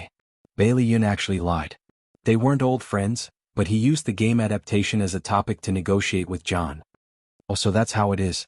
Li Duobao blinked. Bai Liyun ruffled her hair, his face full of helplessness. Aren't you focusing on the wrong thing? I've spent so much effort, shouldn't you be touched? Even if you don't faint, you should at least cry a little. Li Duobao burst out laughing. Bai Liyun felt like he was being mocked. He rubbed his nose with his face covered in dirt, and tears flowed silently to his heart. Sai, who asked him to like a little woman who was lacking in her brain. Seeing him hurt like a cute little fox, Li Duobao covered her mouth and continued to laugh. He helplessly pressed her head. Let's go and have dinner. She suddenly threw herself into his arms, her soft body leaning against his chest. She wrapped her arms around his waist and said softly, "Let me hug you." Bailey Yun looked at the little woman who was burying her head in his arms like an ostrich. He didn't know whether to laugh or cry. I haven't hugged you enough. Jushiro Dokata has already returned to the 2D world. She said in a muffled voice, I know. I'm hugging Bailey Yun now. Bailey Yun's face immediately brightened. He couldn't wait to sing a song. He unceremoniously wrapped his arms around her slender waist and smiled happily. Please don't stand on ceremony. You can hug me as long as you want. Go to hell. Don't take advantage of me. Li Duobao pushed his chest and said with her cheeks puffed up, I've hugged you enough. Let go of me. Unreasonable little baddie. Although he muttered unhappily, Bailey Yun still let go of her gigai. Li Duobao snickered. Bailey Yun drove her to a Chinese restaurant in Chinatown for dinner. Then he took her to see the night scenery for a while before sending her back to the hotel. He sent her all the way to the door of her room. Li Duobao took out the room card from her handbag and opened the door. After hesitating for a moment, she said, Do you want to come in and sit for a while? Bailey Yun said in all seriousness, It's already very late. It might not be convenient for me to go in. You should rest early. Shigigai replied with an, Oh, and waved her little paw. Then be careful on the way. I'll go in first. Bailey Yun nodded. The room door closed. She actually closed the door in front of him. Bailey Yun angrily patted his cheek. You're asking for it. Why did you say it was inconvenient? Just go in and sit for a while. He stood at the door dejectedly for a while. Then he sighed and turned around intending to leave. Unexpectedly, the door suddenly opened. He quickly turned around and saw Li Duobao standing at the door uneasily. Her face was abnormally red, and her hands were nervously wringing her fingers. Bailey Yun coughed and said, What's wrong? Li Duobao bit her lip and quickly said, I'll contact you the next time I come to New York. Goodbye. With a bang, the door was forcefully closed. Bailey Yun stood there in a daze.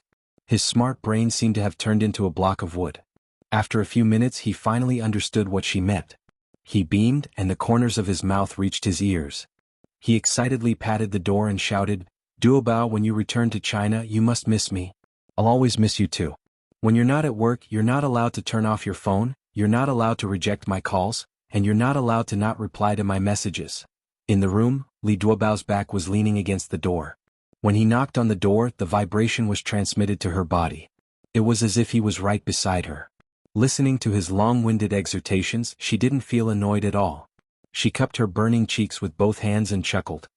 Duobao, I'm leaving. Have a good rest tonight. Good night. The sound of knocking on the door finally stopped, and the conversation on the other side of the door also stopped. Bai Liyun muttered in a low voice, I really hope that girl will suddenly jump out and give me another hug. Unfortunately, Li Duobao didn't fulfill his wish this time. However, she softly replied, Good night. Unfortunately, he didn't hear it. It was quiet outside the door. Li Duobao opened the door and took a look. The corridor was empty. Bailey Yun had finally left. She stood there with a pout, feeling a little disappointed. Bailey Yun stood at the end of the corridor and quietly poked his head out. When he saw the little woman standing at the door in a daze, the corners of his lips curled up.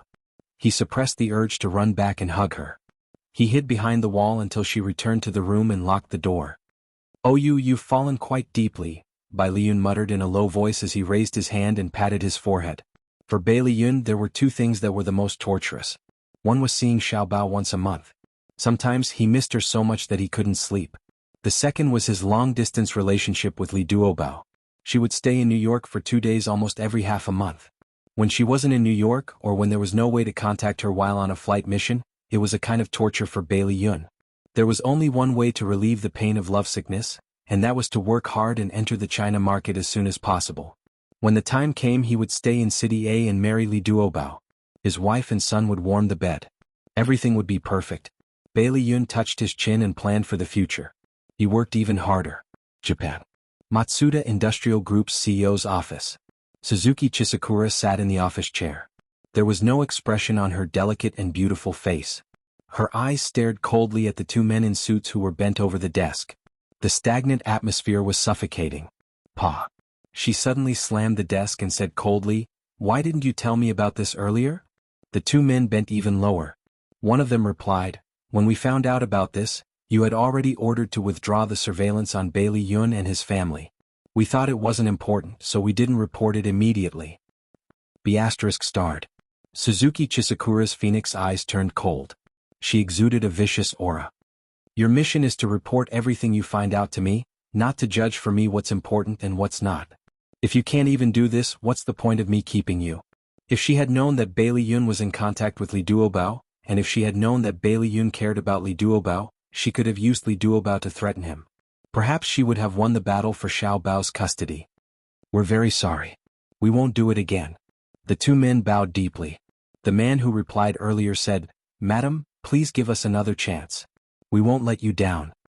Suzuki Chisakura's breathing steadied. She raised her hand to tuck her hair. A vicious look flashed across her eyes. She said indifferently, "Okay, I can give you another chance. I hate that woman called Li Duobao. Teach her a lesson." Xingu 799. Chapter 390. The 2 of them answered in unison, "Yes." Suzuki Sakura's eyes flickered as she continued, "Didn't you say that she's flying to New York? Don't deal with her in City A. Wait until she's in New York." "I don't understand. Isn't it more convenient in City A?" Suzuki Sakura said coldly, "Idiot. If something happens to Li Duobao in City A and her parents report it, the police will definitely investigate. If something happens to her in a foreign country, who will care about her?" "Understood." Suzuki Sakura looked at their backs as they left. Her lips curled into a cold smile. "Bailey Yun, not only did you not care about our past relationship, you even took my son away from me and ruined my plans. I won't let you and your mistress have it easy." Li Duobao didn't know that a crisis was approaching her. After returning from New York, she rested for 2 days and then flew to England. Next she would fly to New York. During this period of time, Bai Liyun would call her every day or send her a text message, which made her feel warm and worried. That feeling was very strange. Although she had not agreed to be in a relationship with him, the balance in her heart was already leaning towards him. Li Duobao walked slowly in her beautiful and elegant flight attendant uniform. She dragged her suitcase with one hand and held her phone with the other. There was a sweet smile on her lips. "Okay, I got it. I'm going to start work soon. See you tomorrow." Bailey Yun stood in front of the huge floor-to-ceiling window in his office and looked at the skyscraper opposite. His slender fingers held his phone tightly as he laughed softly. "See you tomorrow, Duobao. I miss you very much." Li Duobao's eyes curved as she replied softly, After ending the call, her heart was still warm. Her colleague poked her with her arm and smiled ambiguously. "Duobao, you have a boyfriend?" Li Duobao blushed. "Don't talk nonsense. We're just ordinary friends." Her colleague teased, "Oh, just ordinary friends. Then why are you blushing?" "I'm not. I saw it clearly. Stop fooling around, it's time to board." After more than 10 hours of flight, she would arrive in New York. Thinking that he would be able to see her soon, Bailey Yun's tiredness was swept away. He was rejuvenated and his blood was boiling. He energetically held a department meeting and personally led a team to discuss the cooperation with the mainland manufacturers. "Thank you for taking this flight. I wish you a pleasant journey." When the plane finally arrived in New York, Li Duobao sent the last passenger out of the cabin. After finishing the last bit of work, he and his colleagues took the bus and checked in at the hotel booked by the airline. She had just finished packing when Bailey Yun called. "Duobao, have you arrived in New York? I have to meet a very important client later, so I can only come to see you at noon." Li Duobao rolled his black eyes. "Sure, no problem. I was just about to catch up on my sleep." By the way, I don't think I've asked you before. What's the name of your company? Bailey Yun chuckled. Alden High Tech Company. He wanted to say something else, but his secretary knocked on his office door. President, Mr. Smith is already here. He's waiting for you in the conference room. Bailey Yun raised his hand and gestured for him to wait. Then he said to Li Duobao, Duobao, the client is here. I'll hang up first. See you at noon. Okay, see you at noon. After Li Duobao ended the call, she threw the phone on the bed and ran to the computer table happily. She quickly turned on the computer.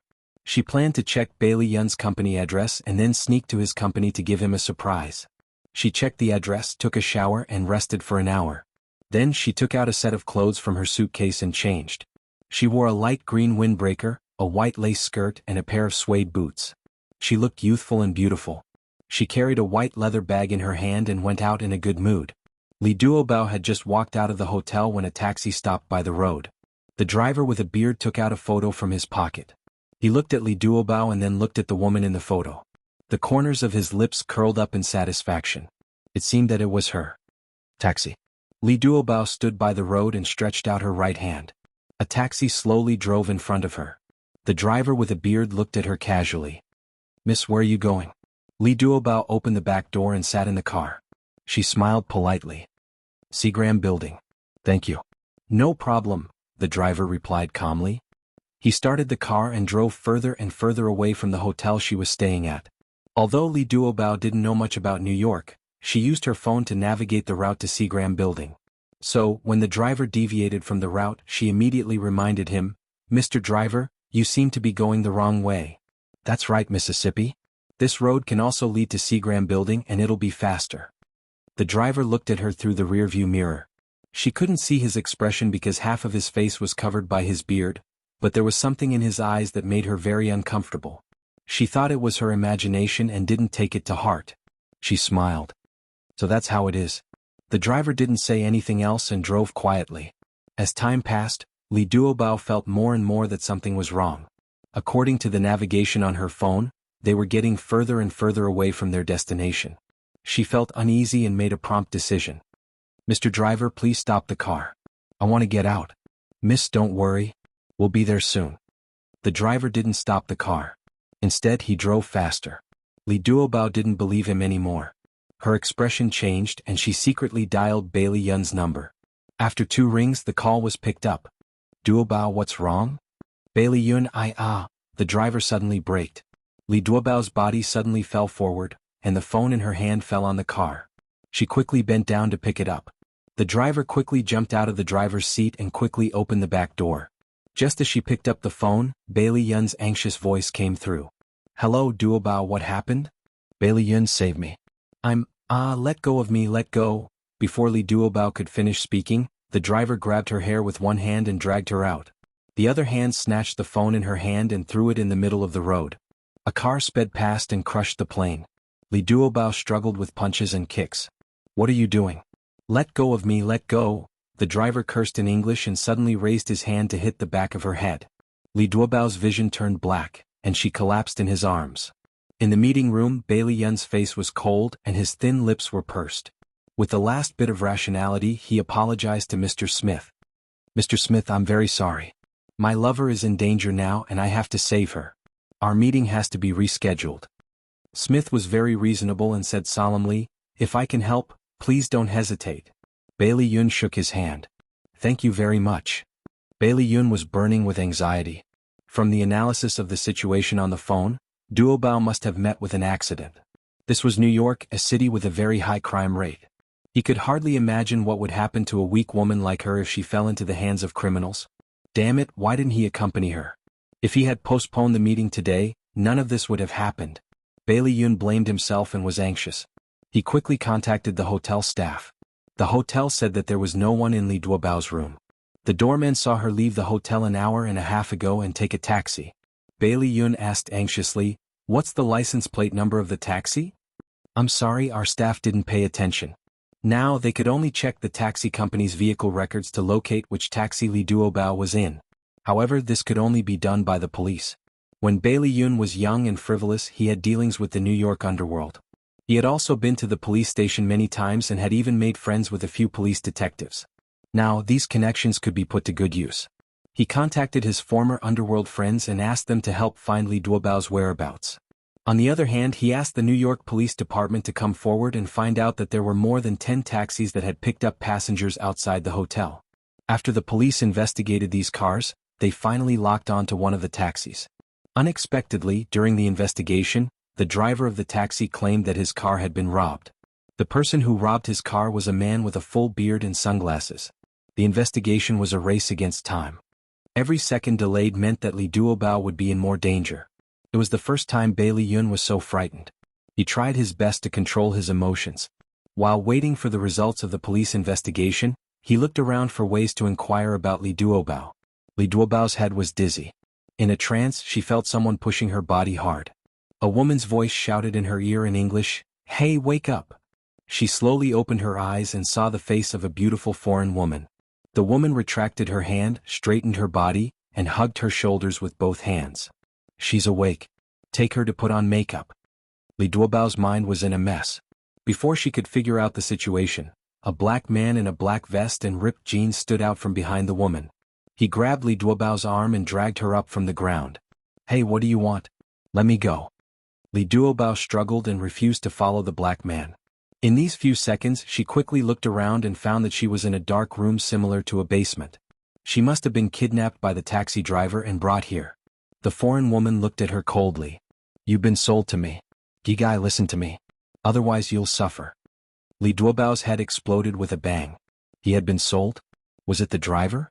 She tried to calm herself down. "Who sold me to you? How much? I want to redeem myself." Welfare Songshu 566. Chapter 391. The foreign woman laughed out loud. "Redeem yourself? That's the funniest joke I've heard this year. Miss, you'll soon understand where I am." Li Duobao bit her lips, her eyes filled with determination. "In this world, there's no price that can't be negotiated. Tell me, how much money do you want for you to let me go?" The foreign woman crossed her arms and sneered, "When I bought you, I spent 100,000 USD. Isn't it just 100,000 USD? I'll give it to you." Li Duobao said generously, but her heart was beating like a drum. 100,000 USD, how could she have that much money? But in order to stabilize the other party, she had no choice but to lie. "I'll contact a friend right now and ask him to raise the money." The woman snorted, "When I bought you, I spent 100,000. Now that I'm selling you, of course it'll be more than that." Li Duobao raised her chin. "Then how much do you want?" The woman walked closer to her, her eyes filled with greed. Li Duobao subconsciously retreated, but she was held tightly by the thug and had no room to dodge. She could only watch as the woman's right hand landed on her face. The woman caressed Li Duobao's smooth cheeks with a strange smile on her face. "A beautiful Asian girl like you is very popular with those rich people. You can be auctioned off for at least 1 million USD. Li Duobao was shocked. Auction? She finally understood what this woman was doing. This must be an underground trading place and she would be auctioned off as a commodity. This thought flashed through her mind and she made a prompt decision. "All right, 1 million it is." "Yo, little girl, you're quite arrogant. Do you really have that much money?" The woman's beautiful eyes were filled with suspicion as she sized her up. "I don't, but my friend does." Li Duobao puffed out her chest and forced herself to be calm as she met her sharp gaze. "My friend is the CEO of a high-tech company. He will definitely save me." The woman's eyes moved slightly as she stared at her thoughtfully, as if she was considering whether what she said was true or not. The air froze and the surroundings were silent. Li Duobao nervously clenched her fists, waiting for the woman's decision. Suddenly, a melodious ringtone sounded, and the woman put the phone close to her ear. "What's the matter?" "Sister Lisa, the client is making a ruckus. He wants to see the goods as soon as possible." The woman's eyes flashed and her red lips parted. "All right, I understand. I'll be right there." She ended the call and looked at Li Duobao. She shrugged her shoulders and said, "I'm sorry, but I can't make this deal with you. Tonight, all my clients are here for you. I can't ruin my own reputation." Most importantly, she had a hunch that the Chinese girl in front of her would be auctioned off for a very good price. After saying that, the woman waved her hand, and the black thug twisted Li Duobao's arm and walked out of the basement. Li Duobao did not give up. He turned around and shouted, "Think about it again. I can still increase the price." The woman sneered and said no more. Li Duobao's heart was in a mess. She didn't know what to do. Bailey Yun should have found out that she was kidnapped. Would he come to save her? He would definitely come to save her, but the problem was, would he be able to find this place? Li Duobao was a little desperate. She was now being dragged by the thugs into an underground base. They turned several corners in the underground passage. When they stopped, they were already standing in front of a brightly lit room. What are you waiting for? Come in quickly. An old woman with heavy makeup pulled Li Duobao from the hands of the thugs and dragged her into the room. The black thug was like a door god, guarding the door with his hands behind his back. Yo, today's finale is the Dongfang girl. Before Li Duobao had time to look at the situation in front of her, 4 or 5 old women had already surrounded her. As if they were looking at goods, they looked at her up and down with a picky gaze. One touched her chin, the other touched her chest and sighed, Dongfang girl, rare goods. Her face is not bad, but it's a pity that her chest is not big. An old woman opened her mouth and smiled wretchedly. What's there to be afraid of with a small chest? Some guests with unique tastes like it. Alright, stop talking nonsense. Hurry up and help her dress up. It's going to be chaotic in front. The old women pulled Li Duobao into the bathtub. They took off her clothes in a flurry. Go away, don't touch me. Li Duobao hugged her chest in panic. Her legs kicked and struggled, splashing water everywhere. The women's clothes were all wet. Damn it, this girl is like a fighting dog. She's so fierce. With her like this, we can't give her a bath. The old woman who looked like the leader cursed and casually called out a person's name. Carolyn, go get that thing and give her an injection. An old woman wearing a sexy red dress with sagging breasts and a wrinkled neck responded and quickly walked to the dressing table. She opened a box and took out a syringe from it. She approached Li Duobao with a strange smile on her shriveled face. Little girl, after you inject this thing, you have no choice but to be obedient. What is that? Go away, go away. Li Duobao opened her eyes wide in panic and struggled with all her strength. Sisters, hold her down for me. At Carolyn's command, everyone rushed forward and pressed Li Duobao tightly into the bathtub. No, I beg of you, let me go. Li Duobao's 4 limbs were held down and she had no room to resist. Tears of panic gushed out of her eyes as she begged for mercy helplessly. However, no one helped her. They all looked at her coldly as she suffered. Carolyn pierced the syringe into her blood vessels, and the transparent liquid slowly injected into her body. Li Duobao leaned against the edge of the bathtub in despair. She didn't know what they injected into her body, but she knew that it definitely wasn't something good. She felt her hearing and vision gradually become blurry, as if she was isolated from the world. Her body felt as if there were 10,000 little worms crawling on it. It was numb and disgusting. Her clothes were stripped off, and her skin came into contact with the cold air. It was so cold that she shivered. Pairs of hands rubbed her body forcefully or used a soft brush to wash her. Her limbs were sore and weak and she couldn't stop them. She could only passively accept it. After an unknown period of time, a green sea appeared in front of her. She felt as if she was swimming in the clouds, and she felt as light as a feather. The scene changed and it became a beautiful field under the setting sun. She and Bailey Yun strolled hand in hand. He smiled gently and charmingly. He kissed her lips and whispered affectionately, Duobao, I love you. Li Duobao had already been dragged to the dressing room by the group of people. She leaned against the back of the chair and looked at the ceiling in a daze, giggling foolishly. Just as she was immersed in the illusion brought about by the hallucinogenic drugs, the old women finished putting on her makeup and put on a sexy translucent underwear. They also smeared a layer of transparent liquid on her body. Under the illumination of the light, her whole body glowed brightly like a pearl. She was so beautiful that it was suffocating. All right, quickly bring her up to the stage. Unknowingly, Lisa appeared at the entrance of the dressing room. She crossed her arms and looked at Li Duobao indifferently. When Li Duobao was brought to the auction stage, she was still stumbling and couldn't even walk steadily. The dazzling light suddenly enveloped her body, but she didn't react at all. She stared blankly at the group of sanctimonious rich people below the stage. This was a brightly lit hall with luxurious decorations. The stage was filled with men in suits and leather shoes. Most of them were young people, and there were a few middle-aged and old men. Li Duobao's face was still intoxicated by the hallucinogen. That beautiful face had a dazed and silly expression, which simply had a fatal charm. The noisy stage suddenly quieted down. The host held the microphone in his hand and excitedly introduced, Gentlemen, the beautiful miss that you see now is our most dazzling pearl tonight. Look at her delicate skin, perky breasts and buttocks, as well as that slender waist and slender legs. It will definitely make you want to die. The host used vulgar words to describe Li Duobao's body, arousing the enthusiasm of the audience below the stage. He even reached out his hand to touch her face in disgust. This skin is as smooth and tender as a peeled egg. It's really enchanting. Most importantly, she's still an uncultivated virgin. Everyone, let's not wait any longer. Let's start the bidding. The starting price is $500,000. The audience below the stage used greedy and obscene gazes to linger on Li Duobao's body. They estimated her value in their hearts. A fat middle-aged man had already raised the sign in his hand and shouted, 1 million. Great, this gentleman has bid 1 million. Is there a higher bid? 1,100,000. 1,200,000. The audience began to fiercely bid. The noisy voices continued to wash Li Duobao's eardrums. She gradually pulled herself out of the hallucinatory world. The voices in her ears became clearer and clearer. The scene in front of her fell into her eyes. Only then did she realize that she was standing naked under the light. She met countless wretched gazes. She subconsciously hugged her chest with both hands. Her body slowly trembled. Her heart was also trembling. She wanted to scream. She wanted to run away. However, under the watchful eyes of the crowd, she had no choice but to stand there in despair.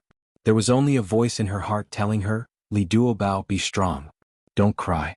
Don't cry in front of these pigs and dogs. The voices of bidding rose and fell. Perhaps it was the psychological suggestion that worked.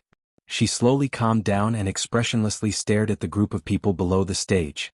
In her clear eyes there was something called strength. Perhaps, in her subconscious, she believed that Bailey Yun would definitely come to save her. Welfare Hongcha 866. Chapter 392. The host shouted at the top of his lungs, 2 million going once, 2 million going twice. Is there anyone else who wants to bid? 5 million. The closed door was suddenly pushed open, and a tall figure appeared at the door. The venue fell silent. $5 million was a sky-high price to buy a woman. Everyone turned their heads and looked at the man who had suddenly barged in. He was handsome and his expression was cold. His entire body was emitting a domineering aura that made people tremble. He walked forward step by step, and with every step he took, Li Duobao's heart trembled. It was Bailey Yun. He really came. The moment she saw him, her tears almost rolled down her cheeks. She bit her lips tightly and tried to control the sobs that came from the depths of her throat. The host shouted excitedly, 5 million. This gentleman has bid 5 million. Is there anyone who wants to bid higher than him? She's a rare oriental beauty. The venue was still silent. Other than Bailey Yun's heavy footsteps, no other sound could be heard. The host tried to push the price higher and shouted, 5 million going once, 5 million going twice. Is there anyone else who wants to bid? Bailey Yun walked up the stage step by step. Only then did the host and the audience in the front row see his expression clearly. He was like a ghost that had crawled out of hell. His eyes were gloomy and terrifying, and his entire body suddenly emitted a violent aura. The smile on the host's face instantly froze. Sir, please wait below the stage. The auction is not over yet. Bailey Yun's eyes were dyed with a hint of scarlet. As if he didn't hear the host's reminder, he directly walked past him and walked in front of Li Duobao, who was covering his chest with both hands. He quickly took off his suit jacket and gently draped it over her shoulders. Then he tightened the jacket and blocked the vulgar gazes of the group of people. His jacket could only cover about 2 inches below her legs, but it was much better than her lace underwear. He stared at her deeply. Without saying a word, he held her hand tightly and shielded her behind him. Then, his fierce gaze locked onto the host. His voice was hoarse, but it carried a coldness that brooked no refusal. Call your boss here. His actions confused everyone. The host smiled awkwardly. Sir, what do you mean by this? Bailey Yun's eyes were filled with murderous intent, like a ferocious lion glaring at its prey. Your boss, tell him to come see me. The owner of this underground auction was the woman Li Duobao saw when he first woke up, Lisa. Through the surveillance camera, Lisa had already understood the situation in front of her. She slowly tidied up her hair and informed the bodyguard to bring Bailey Yun over. The bodyguard whispered a few words into the host's ear and then walked over to Bailey Yun. Sir, our boss would like to see you. Bailey Yun glanced at him expressionlessly. He held Li Duobao's hand and followed him backstage. There was an uproar below the stage. The host hurriedly tried to smooth things over. Everyone, today's auction has come to an end. Thank you for coming. Bailey Yun protected Li Duobao and followed the bodyguard to Lisa's office. Lisa was wearing a long black dress and 7 centimeters high heels. Her beautiful blonde hair was draped over her shoulders. She held a cigar between her slender fingers and leaned lazily on the desk. Her indifferent gaze fell on Bailey Yun. "Sir, why are you looking for me?" Bailey Yun stared at her coldly. "You have guts. How dare you auction my woman?" Li Duobao stood behind him with her head lowered. Her hand was still in his hand. When she heard him say, "my woman," an indescribable feeling welled up in her heart. Lisa's pupils suddenly shrank. She chuckled and said, "Since she's come to this auction house, she's my goods. You've already bid for this miss for 5 million. As long as you pay the price, you can take her away." Bailey Yun pursed his lips and said indifferently, "I can give you 5 million. I want to know who kidnapped my woman." Lisa shrugged. "I can't tell you. You know the rules of our business." Bailey Yun sneered. "If you don't want to say, then go to the police station and discuss the so-called rules with the police." Lisa's expression changed slightly. She smiled faintly and said, "Our auction house does legal business. Even if you call the police, I don't care." Bailey Yun's lips curled into a sarcastic smile. "Legal? If the police witnessed this auction with their own eyes, can your business be considered legal?" He raised his left hand. There was a watch on his wrist. He said to the watch, "Detective Arnold, you can come in now." Actually, it wasn't a watch, but a one-way intercom. It could transmit all the sounds from this side to the other side. Lisa was furious. She took out a gun from the desk drawer and aimed it at Bailey Yun's chest. Bailey Yun calmly protected Li Duobao behind him and sneered.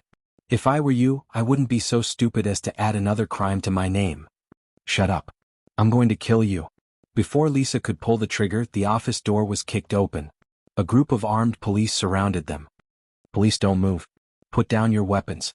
Seeing that the situation was hopeless, Lisa had no choice but to throw away the gun in her hand. When she was taken away by the police, she glared at Bailey Yun angrily. Bailey Yun didn't even look at her. All his attention was on Li Duobao, who was hiding behind him. He pulled her out from behind and held her tightly in his arms. He stroked her hair with his warm hands and said softly, "Duobao, I'm sorry to have made you suffer." Only then did Li Duobao's highly taut nerves completely relax. She was like a frightened little animal, cowering in his arms in fear. Her tears fell uncontrollably, and a suppressed sob came from her throat. "Duobao, it's okay. I'm here." Bailey Yun's heart ached. He frowned and hugged her tightly in his arms. He wished he could rub her into his body so that they wouldn't have to worry about being separated. Li Duobao cried for a while, and the fear in her heart gradually dissipated. However, she couldn't bear to leave his warm embrace. Still leaning on his chest, she muttered, "How did you find me?" "I used to know some underworld friends. They said that the owner of the underground auction house said that a Chinese girl was being auctioned tonight. I guessed it was you, so I came to try my luck." Bailey Yun rubbed her hair. There was a trace of uneasiness in his low voice. "Did they hurt you?" Li Duobao shook her head. She suddenly thought of something and said in fear, "They injected me with something. I became muddle-headed. Could it be drugs?" Bailey Yun's body stiffened. His Adam's apple bobbed twice. His low voice suppressed his anger. "Duobao, don't be afraid. Let's find that syringe first and take it to the police station for testing. If they really injected her with drugs, he would never let them go." The police found a lot of prohibited items in the underground auction house. There were also a few Shao girls who had been abducted from Africa. With this solid evidence, the leaders of the auction house would definitely not be able to escape the punishment of the law. Li Duobao and Bailey Yun also had to go to the police station to make a statement. She was still wearing Bailey Yun's jacket. Inside was the translucent underwear. When she sat down, her legs would definitely be exposed. She stood awkwardly at the door of the police car, too embarrassed to sit down. Suddenly her waist tightened. She subconsciously lowered her head. Bailey Yun's arm was around her waist. He tied a thin blanket around her waist. The blanket was very long, enough to cover her legs. "Are you still cold?" he asked softly.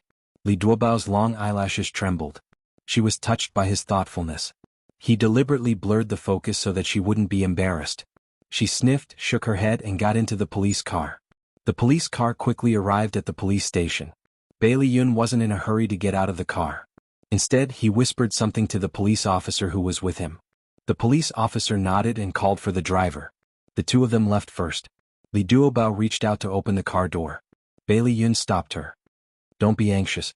Wait for a while." She didn't understand and looked at him blankly. He smiled and explained, "I asked my assistant to go to the hotel to bring your luggage over. They'll be here soon. We'll go upstairs after you change." Li Duobao blushed and said, "Oh." Bailey Yun ruffled her hair. "Sit in the car. I'll go down and wait for Kelly." After waiting for 2 or 3 minutes, a car drove into the underground parking lot. Kelly got out of the car with a suitcase and walked quickly to Bailey Yun. "President, this is Miss Lee's luggage." Bailey Yun nodded and said calmly, "You've worked hard. You can go back and rest first." It was night time and there was no one in the underground parking lot. Bailey Yun's back was facing the police car to avoid arousing suspicion. Li Duobao got into the back of the car and quickly changed her clothes. After getting out of the car, she walked to him and said with a red face, "I'm done. Let's go upstairs." Bai Liyun made an end sound and very naturally grabbed her left hand, holding it tightly in his hand. She blushed even more and secretly glanced at him. His face was calm as if he didn't have any other thoughts. She was embarrassed to pull her hand back. The syringe was sent for testing. Bailey Yun accompanied Li Duobao to take a statement. Then he brought her back to his apartment. This was a very beautiful villa. He lived alone. The hourly workers would come to clean every day, so the room was very clean and tidy. Bailey Yun brought Li Duobao to the guest room and gave her a clean towel and a man's bathrobe. "I don't have women's clothes here. Wear my bathrobe first. Tomorrow we'll go shopping and buy some women's products." Li Duobao quickly said, "No need. I'll go back to the hotel tomorrow." Attention Hongcha 866. Chapter 393. Bailey Yun's face darkened and his gaze turned fierce. "It's too dangerous for you to stay in the hotel alone. I'm worried. Stay at my place when you come to New York in the future." It was the first time Li Duobao had seen such a scary expression on his face. She pouted guiltily. "What happened today was just an accident. My colleagues are all staying at that hotel. I'll be careful in the future. There's no room for discussion. From today onwards you'll stay at my place." Bai Liyun took a step forward and lowered his head to look at her. The two of them were very close to each other, his face almost touching hers. His tall and straight body released a domineering aura that could not be denied, tightly enveloping her. Li Duobao was anxious. She raised her chin and looked at him. "Bailey Yun, can't you be more reasonable? My colleagues are all staying there and I'm the only one who's special. What do you want others to think?" Bailey Yun was so angry that he gritted his teeth and roared at her. "I'm not reasonable? Do you know that I'm going crazy because you're missing? Do you know how guilty I feel? I want to beat myself up. I wish I was the one who was kidnapped." Li Duobao's body trembled. She looked at him in disbelief and her eyes quickly reddened. "I'm sorry, I didn't know. I really didn't know. I wanted to give you a surprise." "I'm sorry?" She bit her lips and her beautiful big eyes were sparkling with tears. She looked so pitiful that she looked like an obedient little white rabbit. His heart started to ache.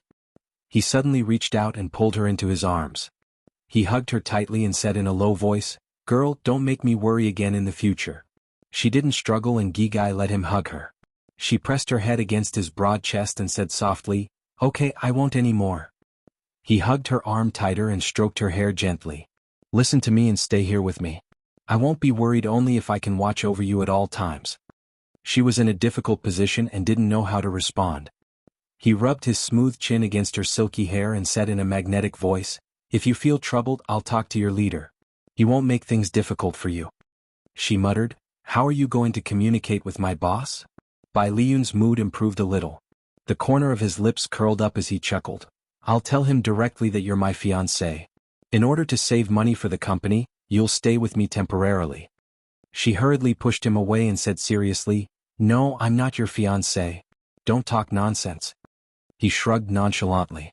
"Sooner or later." Her face flushed red. "We haven't started dating yet.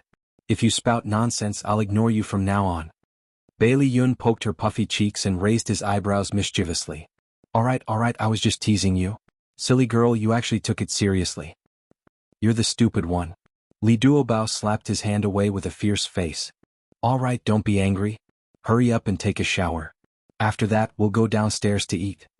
Although he really wanted to tease the silly lass had been frightened for an entire day and should also relax. I'm okay." Li Duobao picked up the towel and bathrobe that he had placed on the sofa. She smiled shyly and walked into the bathroom. Bailey Yun put his hands in his trouser pockets. When he heard the sound of water splashing in the bathroom, he turned and went downstairs. The all-in-one kitchen was decorated with modern black marble and black tempered glass. It was spotless. Bailey Yun didn't know how to cook and had never cooked before. The kitchen was simply a decoration to him. Fortunately, he had hired a very good hourly worker. She would buy food every day and fill his fridge to the brim in case he needed it. He opened the fridge and looked through it. Most of the food inside was frozen food. He just needed to put it in the pot and cook it.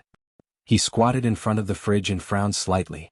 After thinking for a while, he finally decided to cook frozen dumplings. He washed the pot, filled it with water, covered the pot, turned on the gas stove and waited for the water to boil. That's what the internet said. It should be right. Bailey Yun used his mobile phone to search for how to cook frozen dumplings and then followed the steps, step by step. The water in the pot bubbled and bubbled. Steam rose from the pores and filled the air. Bailey Yun opened the package of frozen dumplings and held a frozen dumpling in his hand. He stood about half a meter away from the pot and then threw the dumpling into the boiling pot like he was throwing a baseball. Plop. The dumpling hit the pot and the water splashed out. A drop splashed on the back of his hand and burned him. One. Plop, plop. Finally, he threw the whole package of dumplings into the boiling pot. The back of his hand had been burned red. He didn't care about the burn on his hand and quickly covered the pot. Bailey Yun stared at the pot seriously and waited for the water to boil. The internet said that after the dumplings were put into the pot, cold water had to be added twice when the water boiled. A few minutes later, the water finally boiled. He scooped a small bowl of cold water and poured it into the pot to continue cooking. When he scooped the cooked dumplings into a bowl, Li Duobao happened to come down from upstairs. Her hair was still a little wet and was draped over her shoulders. She had changed into her own clothes, a checkered skirt and a small white cardigan. She looked youthful and energetic. Bailey Yun brought the dumplings to the dining room and greeted her with a smile. The dumplings just came out of the pot. Come and eat them while they're hot. Li Duobao jogged over. Okay, I love dumplings the most. Eat more if you like them. Here's a pair of chopsticks. Try them and see if they taste good. Bailey Yun stuffed the chopsticks into her hands, held her shoulders and pressed her into the chair. Li Duobao held the chopsticks but didn't eat. She glanced at the dining table and asked curiously, "Why is there only one bowl? Aren't you going to eat?" Bailey Yun touched his nose embarrassedly.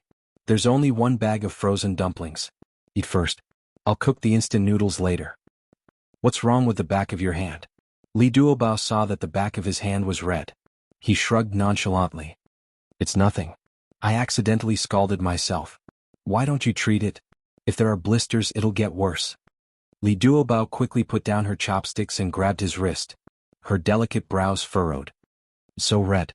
Wash it with cold water first." She grabbed his wrist and dragged him to the sink. She turned on the tap and washed the back of his hand with cold water. She explained carefully, "After a burn, you have to wash the wound with cold water first. Then soak the wound in cold water for 10 minutes to half an hour. Then apply burn ointment. Do you have any burn ointment in your house?" Bailey Yun looked at her serious expression and was in a good mood. He couldn't feel the burning on the back of his hand and turned a deaf ear to her question. Li Duobao didn't get an answer for a long time. She looked up and saw him in a daze. She said angrily, "Hey, what are you thinking about? Let me ask you, do you have any burn ointment at home?" A smile appeared in Li Yun's eyes as he shook his head. "No." Li Duobao thought for a moment and said, "It's okay. If you don't have any ointment, you can use honey, ginger juice, or toothpaste instead. Apply it to the wound and it can quickly suppress the redness and swelling.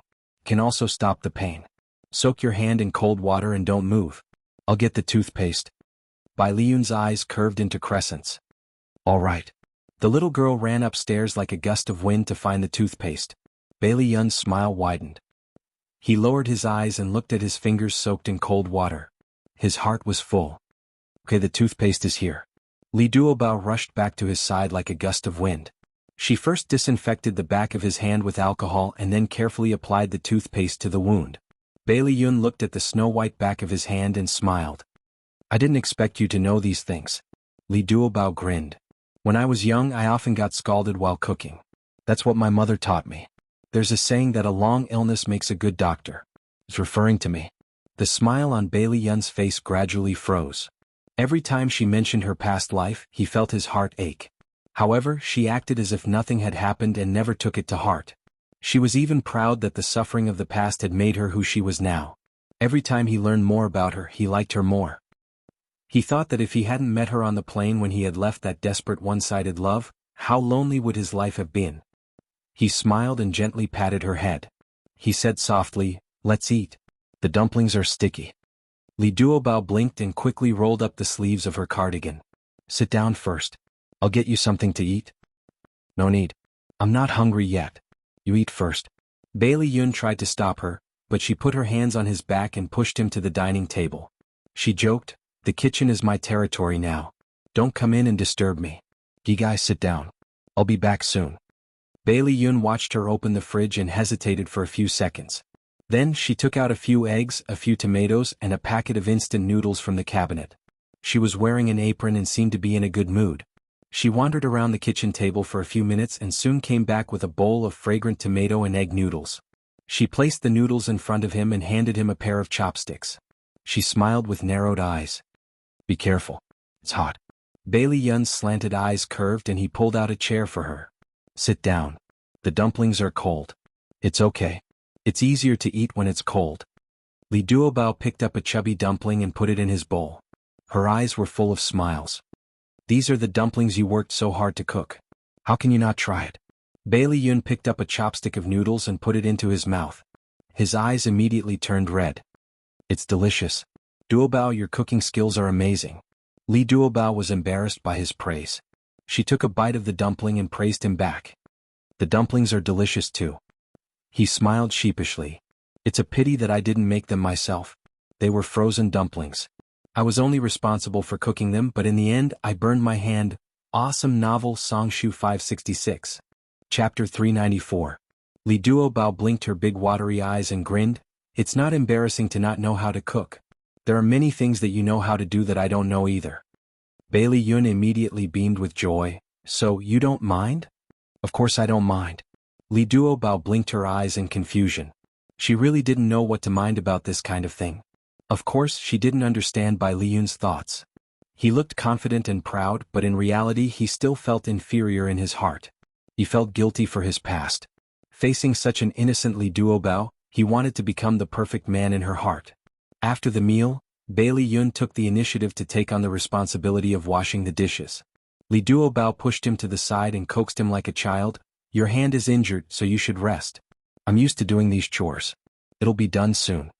Bai Liyun leaned against the wall and watched her busying herself in the kitchen. She skillfully did the housework with a peaceful smile on her face. Her graceful figure appeared even more enchanting under the soft light. It was a wonderful feeling and also very warm. It was as if the two of them had lived together for many years and didn't need to do anything. As long as he quietly watched her, he would be satisfied. Li Duobao cut some fruits and placed them in a beautiful glass plate. She smiled and brought them in front of him. The fruits are here after the meal. Bailey Yun pulled her to his side and sat down. Let's watch a comedy. It'll help you sleep if you relax before going to bed. Sure. The two of them nestled on the soft sofa, watching a comedy while eating fruits. Li Duobao was convulsing with laughter, and Bai Liyun wasn't any better. He held his stomach and collapsed on her lap, laughing like a big fox and a little white rabbit. He was laughing happily on the sofa, and his fur was all over the sofa. After watching the movie, Bailey Yun laid on Li Duobao's lap and lazily stretched his waist. It's getting late, let's rest early. Li Duobao puffed up her cheeks and stared at him without blinking. He wantonly rubbed against her legs twice, and that unbelievably beautiful face still had a satisfied expression. Don't tell me we're just going to rest like this? How much longer are you going to take advantage of me? I've been using my eyes to whip you for a long time. Li Duobao slapped his head in dissatisfaction. Bailey Yun narrowed his peach blossom eyes and threw her a charming smile. His voice was extremely charming. It's too comfortable. I can't bear to get up. If you think you're at a disadvantage, you can lean on my legs. He patted his thigh with his slender fingers and stretched out his arms. Come, I'll give you my warm embrace too. She pouted in disdain. No way, I'm the one who's at a disadvantage, okay? Get up, I'm going to bed. She pushed him forcefully, and he slowly climbed up from her legs with a regretful look on his face. The bed in the guest room was very comfortable, and it was many times more comfortable than the bed in the hotel. Moreover, Li Duobao had been frightened and was mentally exhausted. Once she laid on the bed, she quickly fell asleep. Bailey Yun was worried that she wouldn't be able to sleep because of the shock, so he warmed up a glass of milk in the kitchen and brought it upstairs. He sneaked it into her room, but when he walked to the head of the bed, he saw that she had curled up into a ball and was sleeping soundly. He raised his eyebrows in amusement and bent down to stroke her hair gently. The next morning, Li Duobao climbed out of bed in a daze. The room was unfamiliar. She rubbed her cheeks hard and her brain gradually woke up. Ah, this is Bailey Yun's house. She instantly regained her energy. She glanced at the clock by the bed. It was already 8:30. She knew something was wrong and hurriedly jumped out of bed. She didn't even have time to change her clothes as she ran downstairs in her slippers. Bailey Yun was sitting on the sofa reading the newspaper. When he heard the frantic footsteps, he looked up and saw Li Duobao running downstairs in a cute white rabbit nightgown. Her long hair was messy, and her little face was filled with anxiety. Bailey Yun's heart tightened and he hurriedly stood up. Duobao, what happened? Li Duobao's footsteps suddenly froze, and she stood there in a daze for a few seconds. She touched her hair awkwardly. You're not going to the office? Bailey Yun walked closer to her. I'm staying at home to accompany you today. You still haven't told me why you ran down in a panic. Li Duobao chuckled. I accidentally overslept. I thought you were going to the office. She did not continue speaking. Her fair cheeks had already been dyed with a faint layer of pink, and even her small earlobes were flushed red. Bai Liyun was slightly startled, then suddenly chuckled. He approached her and ruffled her hair, his eyes filled with a bright light. You ran so fast just to send me to the company? She replied shyly. She thought he was going to the office and they could only meet again at night, so she didn't want to miss this morning's farewell. Bailey Yun beamed. Looking at her lowered eyes and the way her eyelashes trembled shyly, he felt sweet in his heart. He bent down and kissed her forehead gently. Silly girl, I'm liking you more and more. What should I do? His slightly cold lips were imprinted on her forehead, and she couldn't help but tremble slightly. She bit her lips shyly and her heart pounded. She didn't dare to raise her head to look at him. His deep and magnetic laughter seemed to come from his chest, and it was so pleasant that it was intoxicating. He pulled her into his embrace and his warm palm rested on her waist. He whispered, Duobao, you're mine? She didn't say anything, but there was a hint of a smile in her clear eyes. The two of them hugged each other quietly.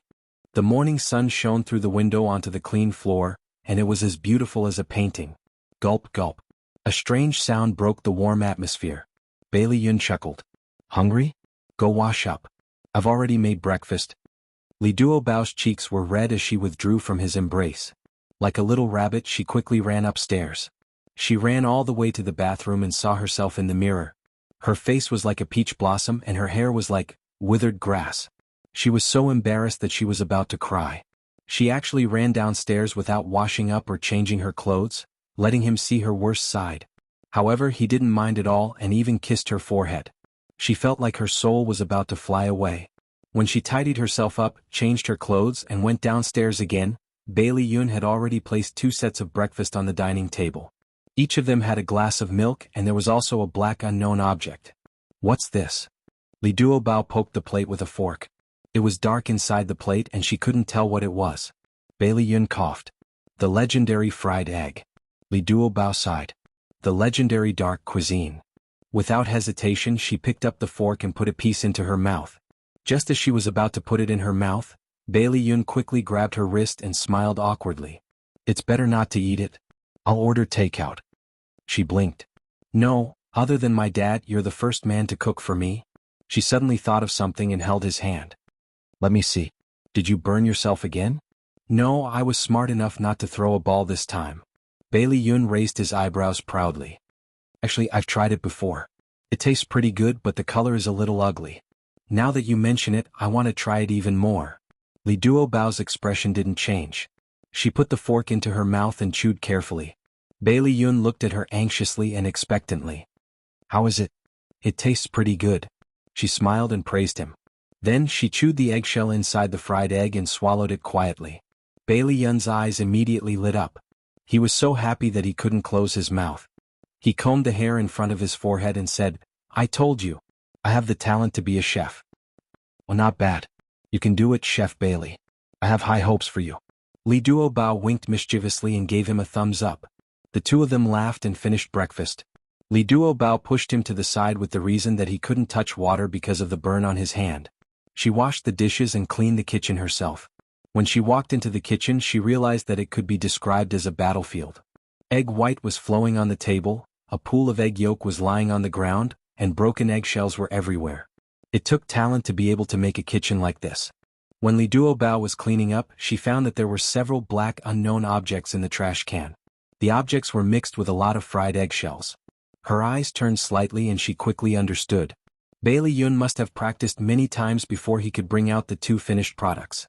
Through the black fried eggs that had been thrown away, she seemed to see him standing in the kitchen, scratching his ears and cheeks in a panic as he fought with the eggs. She couldn't help but laugh out loud. Bailey Yun stood behind her and looked at her giggling to the trash can. He touched his nose embarrassedly. "You've realized that I've actually failed many times?" Li Duobao turned to look at him. Her head was slightly tilted and she had a quiet smile on her face. "Why do you do things that you're not good at?" Bailey Yun stared at her with a serious expression and said slowly, "You're hungry." He had exposed the things that he wasn't good at in front of her time and time again. The reason was very simple. It was because he cared about her. Although the food he made didn't taste good and looked ugly, it was because he was considerate of her. Li Duobao bit her lip. This was the most touching words of love she had ever heard. It touched her heart even more than "I love you." Her eyes flickered quickly and she asked, "Are you so considerate to all women?" He hesitated for a moment and said, "Before you, there was only one." He walked closer to her. "I don't want to hide it from you. I used to love Xiaodong." She looked at him with her clear eyes and asked softly, "Do you still love her?" He smiled slowly. "She taught me what love is and how to love someone. To me she's special. But the person I love now is you. Can you understand?" He stared into her eyes so seriously. His deep eyes were surging with emotions. There was uneasiness, apprehension, and anticipation. He understood that people were selfish when it came to relationships. He hoped that he was the only one in his lover's heart. He didn't know if she would accept him like this. Ad Hongcha 866. Chapter 395. Li Duobao stared at him quietly. Her eyes were as clear as water, and she bit her lip without saying a word. Bailey Yun smiled bitterly. "Sorry I asked for too much." Her thick eyelashes fluttered, and she hesitated for a moment before saying, "If it wasn't for her, the Bailey Yun I see now might still be a playboy. She's special to you and I understand that." Light gradually returned to his dim eyes. She paused for a moment before continuing, "Don't look at me like a fool.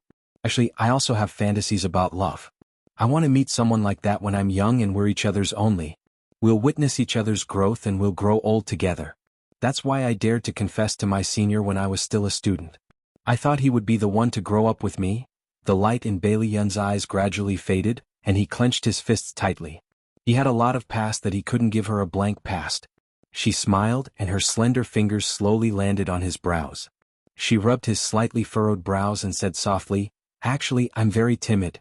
Ever since that failed confession, I didn't dare to accept other people's feelings anymore. I feel that they can't give me a love that lasts forever. You said that this is called love panic. Are you willing to give me time to overcome this panic with me?" At this moment, she was no longer that bright and innocent girl, but a rational little woman who was uneasy after her fantasy was shattered. She had built a barrier in her heart, and even if she was moved, she didn't dare to cross that barrier because she was afraid that what awaited her behind it wouldn't be hope, but despair. Two people who were uneasy and had low self-esteem. A hint of a smile appeared in Bai Liyun's eyes, and then it slowly flowed until it overflowed onto his cheeks. By the side of his lips, he held her right hand, looked at her picturesque eyes and slowly said, "From this moment onwards I am your boyfriend." She was slightly stunned, and her beautiful big eyes widened. After a while she pursed her lips and smiled. "Okay." Bai Liyun smiled brilliantly and pulled her into his arms, hugging her tightly. The police station called and said that there was a new discovery. The test results of the drug residue in the syringe were also out. They asked the two of them to come to the police station. Li Duobao was very nervous. She was worried that the group of old women had injected her with drugs. Although she did not say it out loud, Bailey Yun knew that she was very uneasy from the way she bit her lips. As he drove, he comforted her. "Girl, don't worry. Everything will be fine." She replied. At a time like this, the more they talked about it, the more worried she would be. He ruffled her hair and changed the topic with a chuckle. "You're leaving New York tomorrow and we won't be able to see each other for a week. I'm already starting to miss you. What should I do?" Her clear eyes were full of smiles and she mischievously sniffled. "Then don't worry about me. I won't make you pay taxes." "You heartless little rascal, don't you miss me?" Bailey Yun raised his eyebrows and smiled. She furrowed her delicate brows in embarrassment. "Well, I'll think about it reluctantly." "Naughty." Bailey Yun knocked on her forehead. If it weren't for the fact that he was driving, he would have hugged her and blocked her red lips with his. Detective Arnold was in charge of receiving them. After Bailey Yun shook hands with him, he asked, "Detective Arnold, what's the result of the test?" Arnold smiled. "Don't worry. They didn't inject Miss Lee with drugs, but with a hallucinogen. There won't be any side effects." "That's great."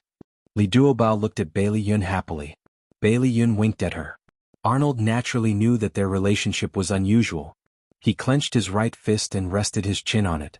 He coughed and pushed a portrait in front of Li Duobao. "Miss Lee, please take a look at this person. Is he the one who kidnapped you?" Li Duobao picked up the portrait and looked at it carefully. She nodded and said, "It's him." Detective Arnold knocked on the desk and said, "Lisa confessed that this person sold Miss Lee to her. We've already checked his background. His name is Molan. Mitchell has a criminal record for theft and intentional injury. We're already looking for him." Arnold carefully learned about the situation when Li Duobao was kidnapped. He frowned and said, "I suspect Molan. Mitchell didn't commit the crime randomly. He premeditated to target Miss Lee. Through the taxi company's GPS system, we found that Molan's taxi stopped outside the hotel for more than 10 minutes. There was a lot of traffic outside the hotel. If it was a random crime, it doesn't make sense for him to wait for so long. Miss Lee, please think carefully. Do you have any grudges with anyone?" Li Duobao thought for a long time and shook her head. "No, I've never quarreled with anyone. Well, except for Bailey Yun, of course." Bailey Yun's eyes flashed and he glanced at Arnold. Arnold smiled and said, "Miss Lee, I have something to discuss with Mr. Bailey alone." "Oh, okay, Detective Arnold. Thank you." Li Duobao smiled politely and then left the office. A policewoman led her to the reception room next door to wait for Bailey Yun. Arnold said, "Mr. Bailey, do you have any thoughts?" Bailey Yun's expression was a little ugly. Duobao's interpersonal relationships are very simple. She has a very good personality. It's impossible for her to have any grudges with others. I suspect that the other party hurt her because of me. Make it clear. Bailey Yun pinched the space between his eyebrows. "It's a little complicated. I used to date a girl. She was Japanese and her name was Suzuki Chisakura. We had a child." He briefly explained how he and Suzuki Chisakura had fought over Xiaobao's custody and said, "I ruined her plan. It's very likely that she holds a grudge against me. She can't deal with me, so she came to hurt the people I care about." Arnold said seriously, "In that case, Suzuki Chisakura is indeed suspicious, but we can't be sure. You've made a lot of enemies in the past. Once we catch Mo Lin, everything will come to light. During this period of time, it's best for Miss Lee to be more careful." Bailey Yun said solemnly, "I understand. I'll protect her." "Detective Arnold, thank you very much for everything you've done." "You're welcome. It's nothing." Arnold smiled and shook his hand. Walking out of the police station building, Li Duobao asked curiously, "What were you and Detective Arnold talking about?" Bailey Yun paused and looked at her fair little face. His foxy eyes twitched. "You want to know?" She smiled playfully. "If you can tell me." His lips curled into a smile as he pressed his palm against her forehead. "I can tell you this. Arnold asked me what my relationship with you was, and I told him that you're my future wife. How about it? Are you satisfied with my answer?" Li Duobao blinked. "Is that really it? Why do I feel like you're hiding something from me?" "How could I hide anything from your future husband? Don't think too much, okay?"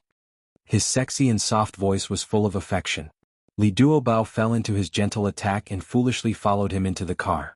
It wasn't until 10 minutes later that she realized something was wrong. Blushing, she mumbled, "Don't talk nonsense in the future. I'm not your future wife." Bailey Yun raised his eyebrows and smiled slyly. "If you're not, then who is? Honey, stop fooling around. Let's go home. Stop shouting. I'm really going to get angry." Li Duobao's face was so hot that it could cook an egg. She glared at him and threatened him. Okay. Don't be angry. I'll listen to you and stop shouting. You're my future wife after all." Bailey Yun really had the ability to anger people to death. The two drove to the supermarket. Bailey Yun pushed the cart with one hand and held Li Duobao's hand with the other. The two were like a married couple for many years. They stood in front of the shelves and picked out what they needed. Bailey Yun picked up a bottle of shower gel that was full of foreign words and asked with a smile, "Do you like lemon-flavored shower gel?" "I don't like it. I like citrus. It just so happens that this brand also has citrus." Bailey Yun changed a bottle and put it into the shopping cart. The two bought a cart full of daily necessities. Li Duobao pulled his arm and walked to the vegetable and fruit section. She smiled and said, "Let's go buy groceries. I'm going to make you something delicious tonight." Bailey Yun was handsome, tall, and dressed in famous brands. He appeared in the vegetable section and attracted the attention of many mothers-in-law. There were also many beauties who looked at him. It was a pity that he didn't even look at them out of the corner of his eyes. All of his attention was on Li Duobao. He spoke to her gently and was considerate, which broke the hearts of many women. The public man from before had disappeared. Now he only had her in his eyes. Li Duobao bought ready-made dumpling skins. When she got home she made two kinds of fillings, leek and egg fillings and cabbage and pork fillings. When she started to make dumplings, Bailey Yun also stayed by her side to help. The dumplings he made were of different sizes and shapes. Li Duobao laughed, "It's so ugly. They look like they haven't eaten their fill lying on the cooking table." "Well, you dare to laugh at me. I will destroy you on behalf of the moon." Bailey Yun suddenly reached out and smeared flour on her cheeks. "Wah, I want revenge." Under the soft light, two figures, one tall and one short, were playing around, talking and laughing. It was extremely warm. Li Duobao made a very sumptuous dinner. After the meal, she sealed the uncooked dumplings in a plastic bag and put them into the refrigerator. She dragged Bailey Yun to squat in front of the refrigerator and pointed out to him, "This one is filled with leek and egg and this one is filled with cabbage and pork. If you're hungry at night, take it out and cook it. Don't eat too much junk food, it's not good for your health." Bailey Yun's eyes were full of smiles. It turned out that she made so many dumplings for him to make a midnight snack. This girl still liked him a lot, didn't she? At Songshu 566. Chapter 396. The next morning. Bailey Yun put Li Duobao's luggage in the trunk and drove her to the airport. Before she got out of the car, he pulled her into his arms and said gently, "Duobao, remember, I'm your boyfriend. If you encounter any difficulties you must tell me. Take good care of yourself." "Okay, I'll remember that. You have to take good care of yourself too, Ayun." Ayun. This was the first time she had called his name so intimately. Bailey Yun hugged her tightly, unwilling to let go. Li Duobao smiled and patted him on the back with her small hand. She said gently, "It's about time. I have to go. See you next week." Bailey Yun held her shoulders and looked at her delicate eyes with a burning gaze. He lowered his head and slowly approached her. Li Duobao had a premonition that something was about to happen. She grabbed his sleeve nervously and her thick eyelashes trembled slightly. She stared at him with a pair of innocent and watery eyes. Her face was full of nervousness. Bailey Yun felt like he was bullying a little white rabbit. He couldn't kiss her at all. "Forget it, let's take it slow. It's better not to scare her." A certain someone who had wanted to kiss her for a long time sighed in his heart.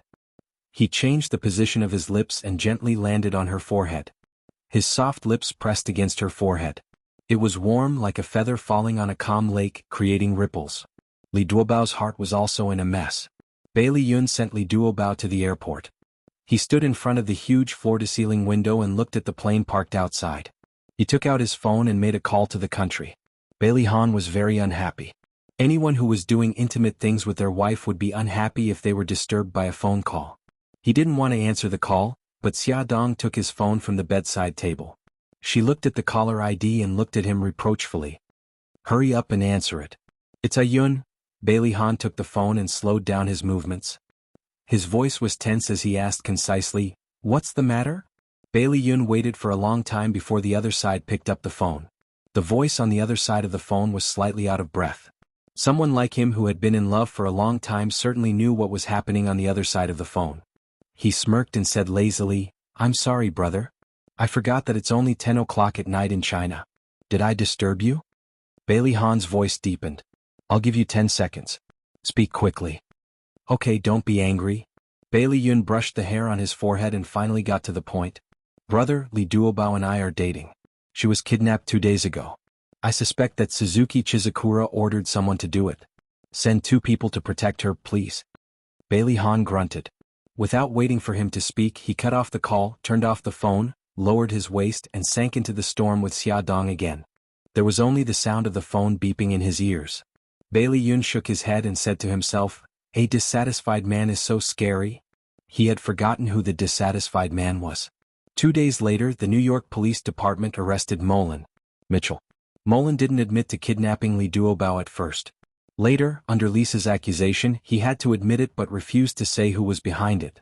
After a series of threats and promises, Molen finally revealed that an Asian had contacted him and offered him $100,000 to kidnap Li Duobao.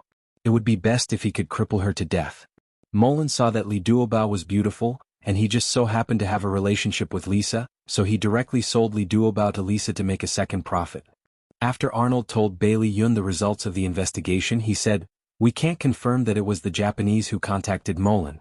In his eyes, all Asians are the same. He can't distinguish between Japanese and Chinese. How did they contact each other? If it was really Suzuki Chizukura who ordered it, she wouldn't be stupid enough to send someone to New York to hire a hitman. It must have been through remote contact." Arnold spread his hands and said helplessly, "Through the phone I checked. The other party used a burner phone and threw it away after one use. There was no way to find out who used it." "What about the payment?" "A Swiss account. The name of the account holder is Sophia. Alice. I've already sent someone to investigate this name." "Wait a minute." Bailey Yun felt that the name was familiar. He tapped the table with his finger and frowned slightly. After a moment, his eyes suddenly lit up. "I remember. On the day I met Suzuki Chizukura again, she deliberately pretended to be a stranger and got close to me. She said that she had an English name, Sophia." "Sophia. Alice. It must be her fake name." Although there was no conclusive evidence, Bailey Yun had already determined that Suzuki Chizukura was the mastermind behind it. This woman was simply too arrogant. He wouldn't let her have an easy time. Bailey Yun had read the investigation information about Suzuki Chizukura before. He knew that the Matsuda group was actually a mafia gang, but on the surface, it was plated with the gold of an industrial group. All the funds of unknown origin were laundered through the industrial group, and the Matsuda group's main business was the import and export of steel. The Matsuda group's main business was the steel export business, and its biggest partner was the American SQT Steel Company. Bailey Yun hired a few commercial spies and spent nearly a month investigating the trade between SQT and the Matsuda group. The annual trade volume was in the billions. No wonder Suzuki Chizukura was willing to pay any price to secure the position of the gang leader. Of course, he also found some interesting things that were enough to threaten Suzuki Chizukura's position in the gang.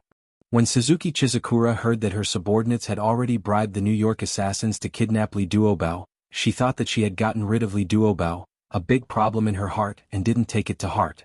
Unexpectedly, more than a month later, Bailey Yun suddenly called her. Chien Sakura smiled charmingly.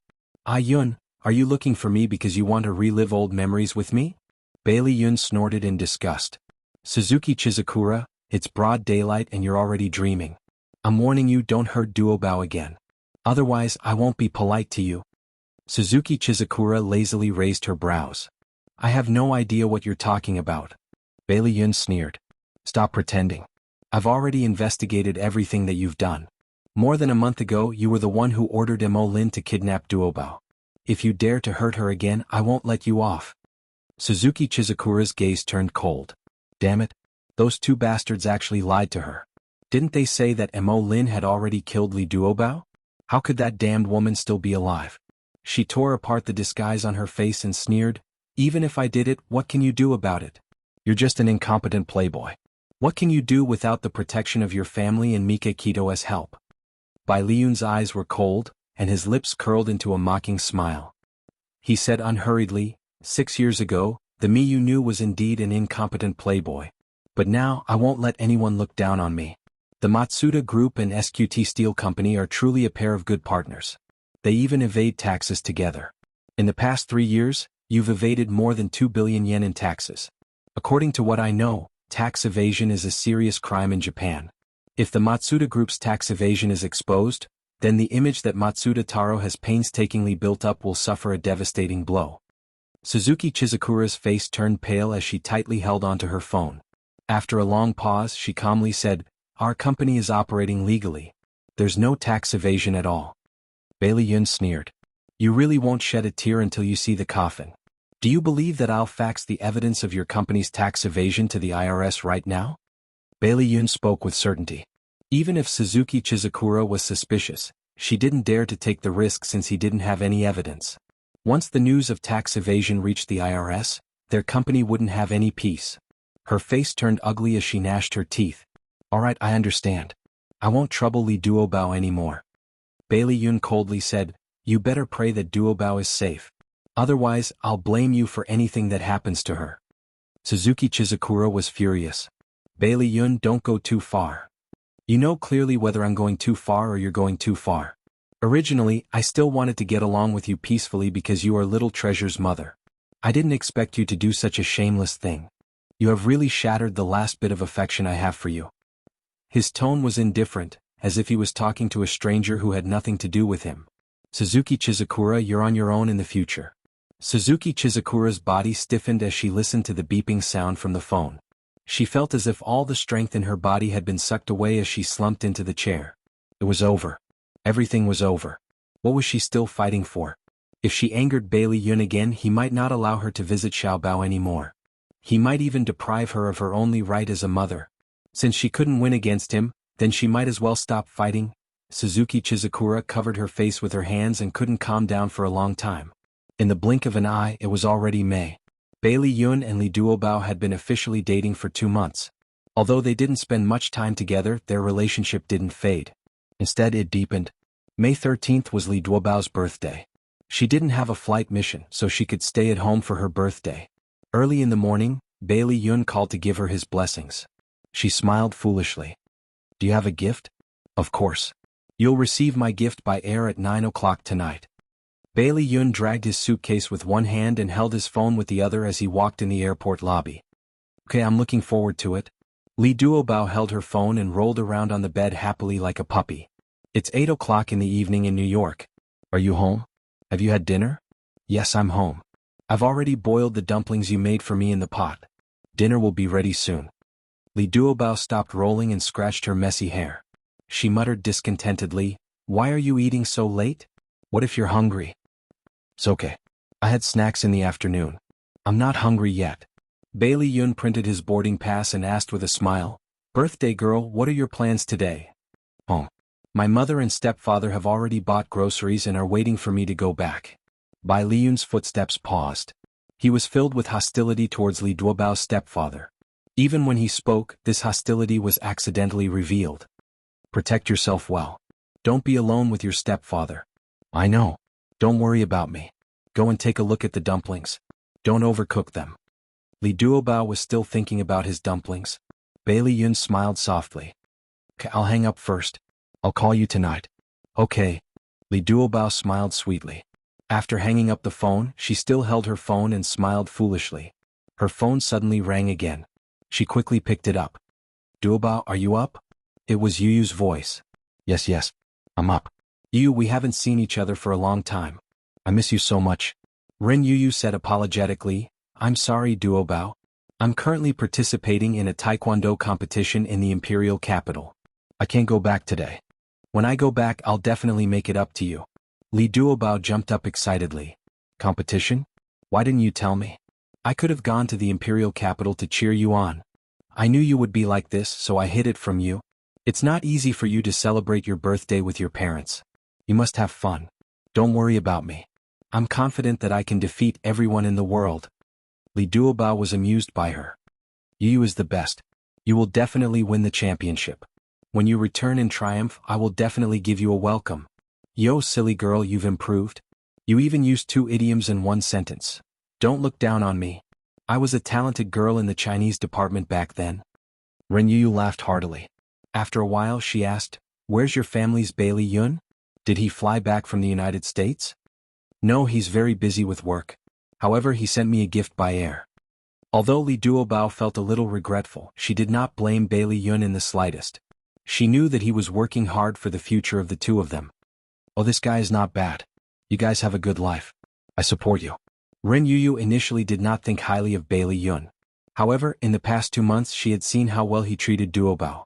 He seemed to have really turned over a new leaf, so she gradually changed her attitude towards him. "Yu is the best. You have to work hard. I'll wait for your triumphant return. Don't worry, there won't be a problem. Duobao, I'm going to prepare. I'll call you after the competition." Li Duobao was very happy. His best friend had finally recognized Bailey Yun. She happily hummed a little tune and happily ran into the bathroom to wash up.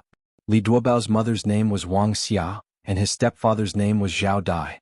The two of them had a son who was currently studying in a foreign university. The couple ran a small shop together and lived quite comfortably.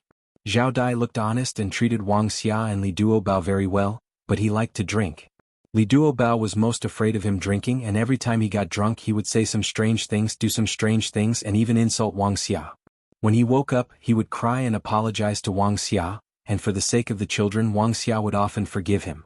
Li Duobao walked into the house with a faint sense of uneasiness, but she did not expect that what greeted her would be a nightmare. Awesome novel Xingwu 799.